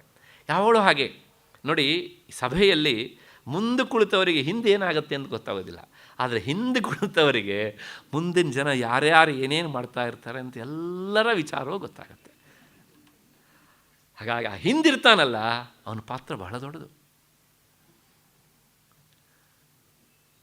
ನಾವು ಅಂದ್ಕೊಂಡಿರ್ತೀವಿ ನಾವು ಮುಂದಿದ್ದೇವೆ ಅಂತ. ಇಲ್ಲ, ಮುಂದಿದ್ದವರಿಗೆ ಗೊತ್ತಾಗುವುದು ಕಡಿಮೆ, ಆದರೆ ಹಿಂದಿದ್ದವರಿಗೆ ಗೊತ್ತಾಗುವುದು ಹೆಚ್ಚು. ಅದು ಬೇಕಾದ್ದೋ ಬೇಡದೇ ಇರೋದು, ದಟ್ ಈಸ್ ಸಪ್ರೇಟ್. ಅಷ್ಟು ಹಿನ್ನೆಲೆಯಲ್ಲಿ ಆ ಮನಸ್ಸಿನ ಹಿಂದೆ ಅವನಿರ್ತಾನೆ ನೋಡಿ. ಹಾಗಾಗಿ ಅವನಿಗೆ ಚೆನ್ನಾಗಿ ಅರ್ಥ ಆಗುತ್ತೆ ನಮ್ಮಂಥವ್ರ ಮನಸ್ಸಲ್ಲಿ ಏನೇನು ಆಲೋಚನೆಗಳು ಬರ್ತವೆ ಅಂತ. ಅದಕ್ಕೋಸ್ಕರ ಆ ವಿಚಾರವನ್ನು ಇಟ್ಕೊಂಡು ಸಮಾಧಾನ ಹೇಳೋದಕ್ಕೋಸ್ಕರ 3ನೇ ಶ್ಲೋಕ ಹೊರಟಿದೆ. ಭಗವಂತ ಹೇಳ್ತಾನೆ, ತ್ಯಾಜ್ಯಂ ದೋಷವದಿತ್ಯೇಕೆ ಕರ್ಮ ಪ್ರಾಹುರ್ಮನೀಷಿಣಃ ಯಜ್ಞ ದಾನ ತಪಃ ಕರ್ಮ ನ ತ್ಯಾಜ್ಯಂ ಇತಿ ಚಾಪರೇ. ನಿತ್ಯ ನೈಮಿತ್ತಿಕಾದಿ ಕರ್ಮಗಳು ಬಂಧನಕ್ಕೆ ಕಾರಣವಾದ್ದರಿಂದ ಅವು ದೋಷವುಳ್ಳವುಗಳು. ಆದ್ದರಿಂದ ಅಂತಹ ಕರ್ಮಗಳು ತ್ಯಾಜ್ಯ ಅಂದರೆ ಬಿಟ್ಟುಬಿಡಬೇಕು ಅಂತ ಕೆಲವು ಜನ ಪಂಡಿತರು ಹೇಳ್ತಾರೆ. ಯಜ್ಞ ದಾನ ಮತ್ತು ತಪೋರೂಪವಾದಂತಹ ಕರ್ಮ ಎಂದೂ ತ್ಯಾಜ್ಯ ಅಲ್ಲ, ಅಂದರೆ ನಾವು ಬಿಡಬಾರದು ಅಂತ, ಅವುಗಳನ್ನು ಮಾಡಲೇಬೇಕು ಅಂತ ಮತ್ತೆ ಕೆಲವರು ಜನ ಹೇಳ್ತಾರೆ. ಇದಿಷ್ಟು ಈ ಶ್ಲೋಕದ ತಾತ್ಪರ್ಯ. ತ್ಯಾಜ್ಯಂ ದೋಷವದಿತ್ಯೇಕೆ, ಏಕೆ ಅಂದರೆ ಕೆಲವರು ಅಂತ. ಈ ಶಾಸ್ತ್ರಕಾರರಲ್ಲಿ ಒಂದು ವಿಚಾರಕ್ಕೆ ಸಂಬಂಧಪಟ್ಟ ಹಾಗೆ ಏಕಾಭಿಪ್ರಾಯ ಇರಬೇಕು ಎನ್ನುವಂಥ ನಿಯಮ ಇಲ್ಲ. ಅದರೊಳಗೂ ಸಹ ಬೇರೆ ಬೇರೆ ಶಾಸ್ತ್ರದವರಿಗೆ ನಮಗೂ ಸಹ ವೇದಾಂತ ವಿಚಾರ ಗೊತ್ತುಂಟು ಅಂತ ತಿಳಿಸ್ಕೊಳ್ಬೇಕು ಅಂತ ಬುದ್ಧಿ ಇರೋದಾದ್ದರಿಂದ ಈ ಸಾಂಖ್ಯಾದಿಗಳು ಮೀಮಾಂಸಕರು ಅವರು ಎಲ್ಲರೂ ಸಹ ತಮ್ಮ ತಮ್ಮ ಅಭಿಪ್ರಾಯವನ್ನು ಮಧ್ಯದಲ್ಲಿ ಪ್ರಕಟಿಸ್ತಾರೆ. ಆದರೆ ಅದೆಲ್ಲವುದೂ ಸಹ ಗೀತಾಚಾರ್ಯನಿಗೆ ಸಮ್ಮತವಾದದ್ದು ಅಂತ ಅರ್ಥ ಅಲ್ಲ. ಅದಕ್ಕೋಸ್ಕರ ಆತ ನೇರವಾಗಿ ಹೇಳಿಬಿಡ್ತಾನೆ, ಕೆಲವು ಜನ ಹೀಗೆ ಹೇಳ್ತಾರೆ ಮತ್ತು ಕೆಲವು ಜನ ಹೀಗೆ ಹೇಳ್ತಾರೆ ಅಂತ. ಅವರು ಹೀಗೆ ಹೇಳ್ತಾರೆ, ಇವರು ಹೀಗೆ ಹೇಳ್ತಾರೆ, ಅದ್ರ ಮಧ್ಯದಲ್ಲಿದ್ದಂಥ ನೀನೇನು ಹೇಳ್ತೀಯೇ ಅಂತ ಅರ್ಜುನ ಕೇಳಬೇಕು. ಆಗ ಅವನು ಉತ್ತರ ಹೇಳ್ತಾನೆ. ಇಲ್ಲ ಅವ್ರು ಹೇಳಿದ್ದೇನೋ ಒಪ್ಕೊಳ್ತೀಯ, ಒಪ್ಕೊಬಿಡು. ಇವ್ರು ಹೇಳಿದ್ದೇನೋ ಒಪ್ಕೊಳ್ತೀಯ, ಒಪ್ಕೊ. ಆಗ ನನಗೆ ನಿಶ್ಚಿಂತೆ. ಹಾಗಾಗಿ ಬಹಳ ಸ್ಪಷ್ಟವಾಗಿ ಹೇಳ್ತಾನೆ, ತ್ಯಾಜ್ಯಂ ದೋಷವತ್ ಇತಿ ಏಕೆ. ಹೀಗೆ ಕೆಲವು ಜನ ಹೀಗೆ ಹೇಳ್ತಾರೆ. ಯಾಕೆ ಅಂದರೆ ಕಾಮ್ಯಕರ್ಮಗಳನ್ನು ಮಾಡಿದಾಗ ಏನಾಗುತ್ತೆ ಅಂದರೆ ಆ ಕರ್ಮ ಫಲವನ್ನು ಕೊಟ್ಟೇ ಕೊಡುತ್ತೆ. ವಾಸ್ತವಿಕವಾಗಿ ಯಾವುದೇ ಕರ್ಮವು ಸಹಜವಾಗಿ ಅಂದರೆ ಸ್ವಭಾವತಃ ಬಂಧನ ಮಾಡುವಂಥದ್ದಲ್ಲ. ಅದರ ಹಿಂದೆ ನಾವು ಹಚ್ಚುವ ಸಂಕಲ್ಪದಿಂದಾಗಿ ಅದು ಬಂಧನಕ್ಕೋ ಅಥವಾ ಇನ್ಯಾವುದೋ ಚಿತ್ತಶುದ್ಧಿಗೋ ಕಾರಣ ಆಗುತ್ತೆ. ಕರ್ಮ ಎನ್ನುವಂಥದ್ದು ನ್ಯೂಟ್ರಲ್, ಇದು ನಮಗೆ ಗೊತ್ತಿರಬೇಕು. ಇದು ಗೊತ್ತಿಲ್ಲದೇ ಬೌದ್ಧರು ನಮ್ಮ ಮೇಲೆ ಆಕ್ರಮಣ ಮಾಡ್ತಾರೆ, ಪುರೋಹಿತಶಾಹಿಗಳು ಹಾಗೆ ಹೀಗೆ ಅಂತಲ್ಲ. ಹಾಗಲ್ಲ. ಕರ್ಮ ಅನ್ನೋದು ಯಾವಾಗಲೂ ಹೇಗಿರುತ್ತೆ ಕೇಳಿದರೆ ಅದೊಂಥರ ಈ ಟ್ರಾನ್ಸ್ಪರೆಂಟ್ ಗ್ಲಾಸ್ ಇದ್ದ ಹಾಗೇನೆ.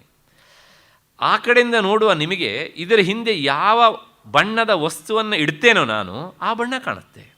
ಅದು ಈ ಗ್ಲಾಸಿನ ತಪ್ಪ ಅಲ್ಲ. ಹಾಗೆ ನನಗೆ ಸ್ವರ್ಗ ಬೇಕು ಅಂತ ಬಯಸಿ ಯಜ್ಞ ಮಾಡಿದರೆ ಸ್ವರ್ಗ ಕಾಮೋ ಯಜೇತ, ಅದು ಆ ಫಲವನ್ನು ಕೊಡುತ್ತೆ. ಪಶು ಗೋಧನ ಬೇಕು ಅಂಥೇಳಿ ಬಯಸಿ ಸಂಕಲ್ಪ ಮಾಡಿ ಕರ್ಮ ಮಾಡಿದರೆ ಆ ಫಲವನ್ನು ಅದು ಕೊಡುತ್ತೆ.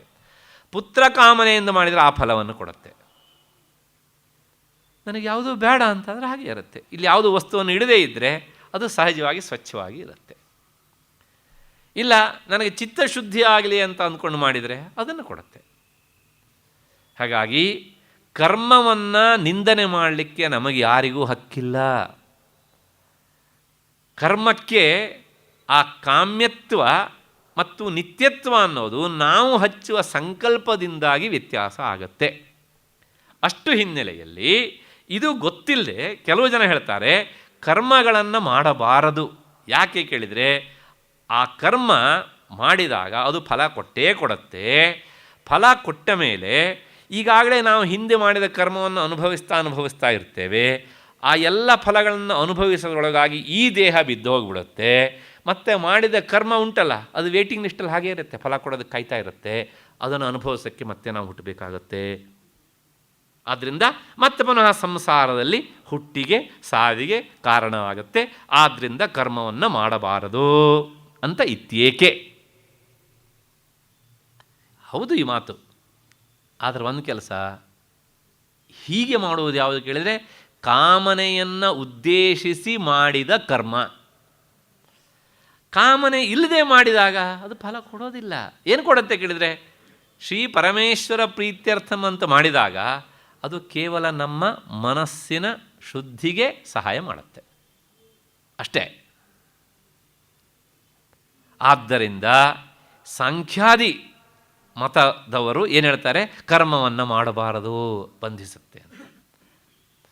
ಇದು ಒಂದು. ಮತ್ತೆ ಇನ್ನು ಕೆಲವು ಜನ ಹೇಳ್ತಾರೆ ಏನು ಅಂದರೆ ಅದು ದೋಷ. ಯಾವ ದೋಷ ಅಂದರೆ ಅದೇ ಈ ಹುಟ್ಟು ಮತ್ತು ಸಾವಿಗೆ ಅದು ಕಟ್ಟನ್ನು ಹಾಕತ್ತೆ, ಆದ್ದರಿಂದ ಅದನ್ನು ನಾವು ಮಾಡಬಾರದು ಅಂತ. ಕಾಮ್ಯಕರ್ಮವನ್ನು ಇಟ್ಕೊಂಡು ಹೇಳುವಂಥದ್ದು. ಇಷ್ಟಾದ ಮೇಲೆ ಮುಂದಿನ ಉತ್ತರಾರ್ಧ, ಯಜ್ಞ ದಾನ ತಪಃ ಕರ್ಮ ನತ್ಯಾಜ್ಯಂ ಇತಿ ಚಾಪರೆ. ಯಜ್ಞವನ್ನು ಬಿಡಬಾರದು, ಮತ್ತು ದಾನ ಮಾಡೋದನ್ನು ಬಿಡಬಾರದು, ತಪಸ್ಸನ್ನು ಮಾಡೋದನ್ನು ಬಿಡಬಾರದು ಅಂತ ಮತ್ತೆ ಕೆಲವು ಜನ ಹೇಳ್ತಾರೆ. ಕರ್ಮ ಮಾಡಲೇಬೇಕು ಅಂತ ಹೇಳುವವರು ಯಾರು? ಮೀಮಾಂಸಕರು. ಅವರು ಕರ್ಮವನ್ನೇ ಪ್ರಧಾನ ಅಂತ ಒಪ್ಪಿಕೊಂಡು ಬಂದವರು. ಅದರೊಳಗೂ ಈ ಮೂರನ್ನು ಮಾಡಬೇಕು ಅಂತ ಹೇಳ್ತಾರೆ. ಈ ಮೂರನ್ನು ಅಂತ ಹೇಳುವಾಗ ನಾವು ಇಲ್ಲಿ ಒಂದನ್ನು ಗಮನಿಸಬೇಕು. ಯಜ್ಞ ಎನ್ನುವಂಥದ್ದು ಬರೇ ಶಬ್ದ ಅಷ್ಟೇ ಅಲ್ಲ. ಅದು ಯಜ್ಞ ಅಂದರೆ ಯಜ್ಞ ಅನ್ನುವಂಥ ಅರ್ಥ ಹೌದು. ಆದರೆ ಆ ಯಜ್ಞ ಎನ್ನುವ ಶಬ್ದ ಅದನ್ನು ಮಾಡುವಂತಹ ಆಶ್ರಮವನ್ನು ಹೇಳುತ್ತೆ. ಯಜ್ಞ ಮಾಡುವ ನೇರ ಅಧಿಕಾರ, ಯಜ್ಞ ಅಂದರೆ ಅಧ್ಯಯನ ರೂಪವಾದ ಯಜ್ಞ, ಅದು ಯಾರಿಗಿರೋದು? ಬ್ರಹ್ಮಚರ್ಯಾಶ್ರಮದಲ್ಲಿ ಇರುವವರಿಗೆ. ಹಾಗಾಗಿ ಆ ಶಬ್ದ ಏನು ಹೇಳುತ್ತೆ? ಬರೇ ಯಜ್ಞ ಅಂತಷ್ಟೇ ಹೇಳೋದಿಲ್ಲ, ಬ್ರಹ್ಮಚರ್ಯಾಶ್ರಮದಲ್ಲಿ ಇರುವವನ ಕರ್ತವ್ಯವನ್ನು ಹೇಳುತ್ತೆ. ಒಂದು. ಮತ್ತು ಮುಂದಿನದು ದಾನ. ಬ್ರಹ್ಮಚಾರಿಗೆ ದಾನ ಮಾಡುವ ಹಕ್ಕಿಲ್ಲ. ಯಾಕೆಂದರೆ ಅವನು ದುಡಿತಾ ಇಲ್ಲ. ದುಡಿದೇ ಇದ್ದವನಿಗೆ ತನ್ನದು ಅಂತ ಯಾವನ ಹತ್ರ ಇಲ್ವೋ ಅವನು ಇನ್ನೊಬ್ರಿಗೆ ಕೊಡೋದಕ್ಕೆ ಹಕ್ಕಿಲ್ಲ. ಅವನು ದಾನ ಮಾಡ್ಬೋದು. ಕನ್ನಡದ ಒಂದು ಮಾತು ಹೇಳ್ತಾರಲ್ಲ, ಅತ್ತೆ ತೆಗೆದು ಮಾವನಿಗೆ ಕೊಟ್ಟ ಅಂತ.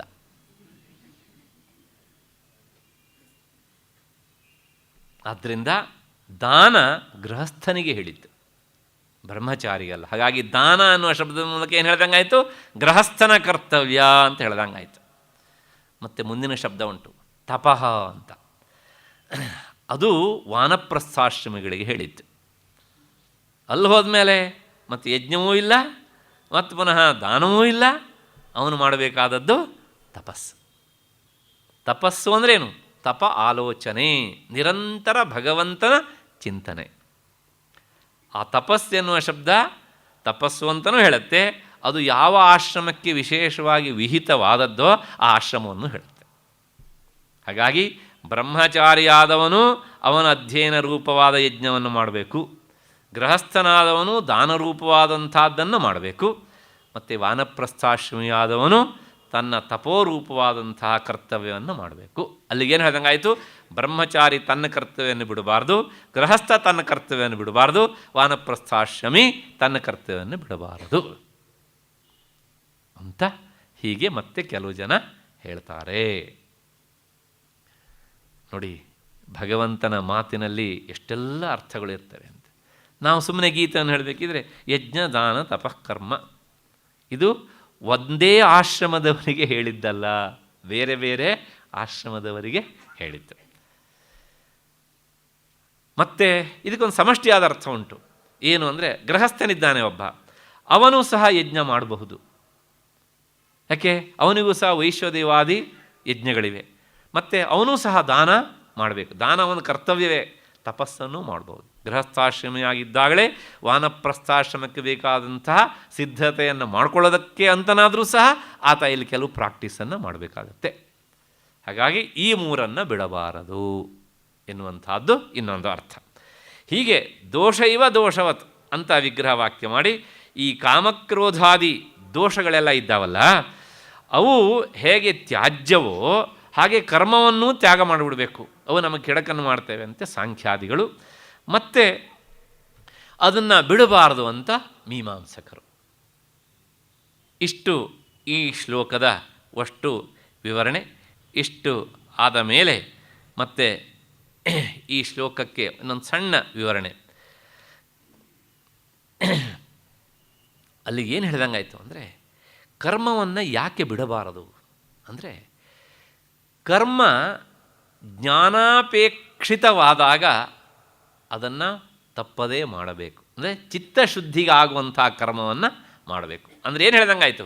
ಕಾಮ್ಯಕರ್ಮವನ್ನು ನೀನು ಬಿಡು, ಆದರೆ ನಿತ್ಯ ಮತ್ತು ನೈಮಿತ್ಯ ಕರ್ಮಗಳಿದ್ದಾವಲ್ಲ ಅವು ಈ ಮನಸ್ಸಿಗೆ ಅಂಟಿದ ಕೊಳೆಯನ್ನು ತೊಳೆಯುವಂತಹ ಒಂದು ಸಾಧನವಾದ್ದರಿಂದ ಅವುಗಳನ್ನು ಬಿಡಬಾರದು.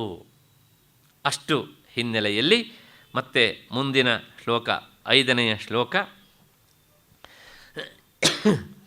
ಈಗ 4ನೇ ಶ್ಲೋಕ. ಇಲ್ಲಿ ಕೃಷ್ಣ ಏನು ಹೇಳಿದ ಅಂದರೆ, ಕೆಲವು ಜನ ಹೀಗೆ ಹೇಳ್ತಾರೆ ಮತ್ತು ಕೆಲವು ಜನ ಹೀಗೆ ಹೇಳ್ತಾರೆ ಅಂತ ಹೇಳಿದಾಗ ಅರ್ಜುನ ವಿಚಾರ ಮಾಡ್ದ. ಅವರು ಹಾಗೆ ಹೇಳ್ತಾರೆ, ಇವರು ಹೀಗೆ ಹೇಳ್ತಾರೆ, ಅದರ ನಿಶ್ಚಯ ಏನು? ಮಾಡಬೇಕೋ ಅಥವಾ ಬಿಡಬೇಕೋ? ಆ ನಿಶ್ಚಯ ನೀ ಹೇಳು ನನಗೆ ಅಂದ. ಆಗ ಭಗವಂತ ಹೇಳ್ತಾನೆ, ನಿಶ್ಚಯಂ ಶೃಣುಮೇ ತತ್ರ ಅಂತ. ಅರ್ಜುನ ಯಾವ ಶಬ್ದವನ್ನಿಟ್ಟು ಪ್ರಶ್ನೆ ಕೇಳಿದ್ನೋ ಅದೇ ಶಬ್ದವನ್ನು ಇಟ್ಕೊಂಡು ಭಗವಂತ ಉತ್ತರ ಹೇಳ್ತಾನೆ. ನಿಶ್ಚಯಂ ಶೃಣುಮೇ ತತ್ರ ತ್ಯಾಗೇ ಭರತ ಸತ್ತಮ ತ್ಯಾಗೋ ಹಿ ಪುರುಷವ್ಯಾಘ್ರ ತ್ರಿವಿಧ ಸಂಪ್ರಕೀರ್ತಿತ. ಭಗವಂತ ಸಂಬೋಧನೆ ಮಾಡ್ತಾನೆ ಭರತ ಸತ್ತಮ ಅಂತ. ಅಂದರೆ ಈ ತ್ಯಾಗದ ವಿಷಯದಲ್ಲಿ ನನ್ನ ನಿಶ್ಚಯ ಏನು ಅಂತ ನೀನು ಕೇಳಿದೆಯಲ್ಲ, ಅದನ್ನು ಹೇಳ್ತೇನೆ ಕೇಳು. ತ್ಯಾಗ ಎನ್ನುವಂಥದ್ದು ಈ ಸತ್ವ, ರಜಸ್ಸು, ತಮಸ್ಸು ಎನ್ನುವಂಥ ಈ 3 ಗುಣಗಳ ಭೇದದಿಂದಾಗಿ ಅದೂ ಸಹ 3 ತರಹವಾಗಿ ಇರ್ತದೆ. ತ್ರಿವಿಧ ಸಂಪ್ರಕೀರ್ತಿತ. ತ್ಯಾಗ 3 ರೀತಿಯಾಗಿ ಇರ್ತದೆ. ಭರತ ಸತ್ತಮ ಅಂತಂತಾನೆ. ಭರತ ಕುಲದಲ್ಲಿ ಹುಟ್ಟಿದವನು. ಸತ್ತಮ ಅಂದರೆ ಶ್ರೇಷ್ಠ ಅಂತ. ಸಂಸ್ಕೃತದಲ್ಲಿ ಈ ಭ ಎನ್ನುವಂತಹ ಶಬ್ದ ಉಂಟಲ್ಲ, ಭಾ ಅಂತ, ಭಾರತ, ಭರತ ಎಲ್ಲ ಶಬ್ದ. ನಮಗೆ ಭಾರತ ಅನ್ನೋದು ಒಂದು ಶಬ್ದ ಅಂತ ಗೊತ್ತು, ಭರತ ಅನ್ನೋದು ಒಂದು ಶಬ್ದ ಅಂತ ಗೊತ್ತು. ಆದರೆ ಅಲ್ಲಿರುವಂಥ ಆ ಮೊದಲನೇ ಅಕ್ಷರವನ್ನು ಬೇರೆ ಮಾಡಿದರೆ ಭ ಅಂದರೆ ಪ್ರಕಾಶ ಅಂತ ಅರ್ಥ, ಬೆಳಕು ಅಂತ ಅರ್ಥ, ಜ್ಞಾನ ಅಂತ ಅರ್ಥ. ಅದರೊಳಗೆ ರಥ ಅಂದರೆ ನಿರತ, ಅಂದರೆ ಆ ಜ್ಞಾನವನ್ನು ಪಡಿಬೇಕು ಅಂತ ಯಾವನು ಹಪಹಪಿಸ್ತಾನೋ ಅವನು ಭರತ. ಅಂತಹವರ ಪರಂಪರೆಯಲ್ಲಿ ಬಂದಂಥ ದೇಶ ಭಾರತ. ಅದಕ್ಕೋಸ್ಕರ ನೋಡಿ, ಆ ಜಡಭರತನಿಂದಾಗಿಯೇ ಇದಕ್ಕೆ ಭಾರತ ಅಂತ ಹೆಸರು ಬಂತು. ಅಥವಾ ದುಷ್ಯಂತನ ಮಗನಾದಂಥ ಸರ್ವದಮನಿಗೆ ಇನ್ನೊಂದು ಭರತ ಅಂತ ಹೆಸರಿತ್ತು, ಅವನಿಂದಾಗಿ ಬಂತು ಅಂತ ಹೇಳ್ತಾರೆ. ಪ್ರಾಯಶಃ ನನಗೆ ಅನ್ನಿಸುವ ಪ್ರಕಾರ ದುಷ್ಯಂತನ ಮಗನಾದ, ಅಂದರೆ ಶಕುಂತಲೆ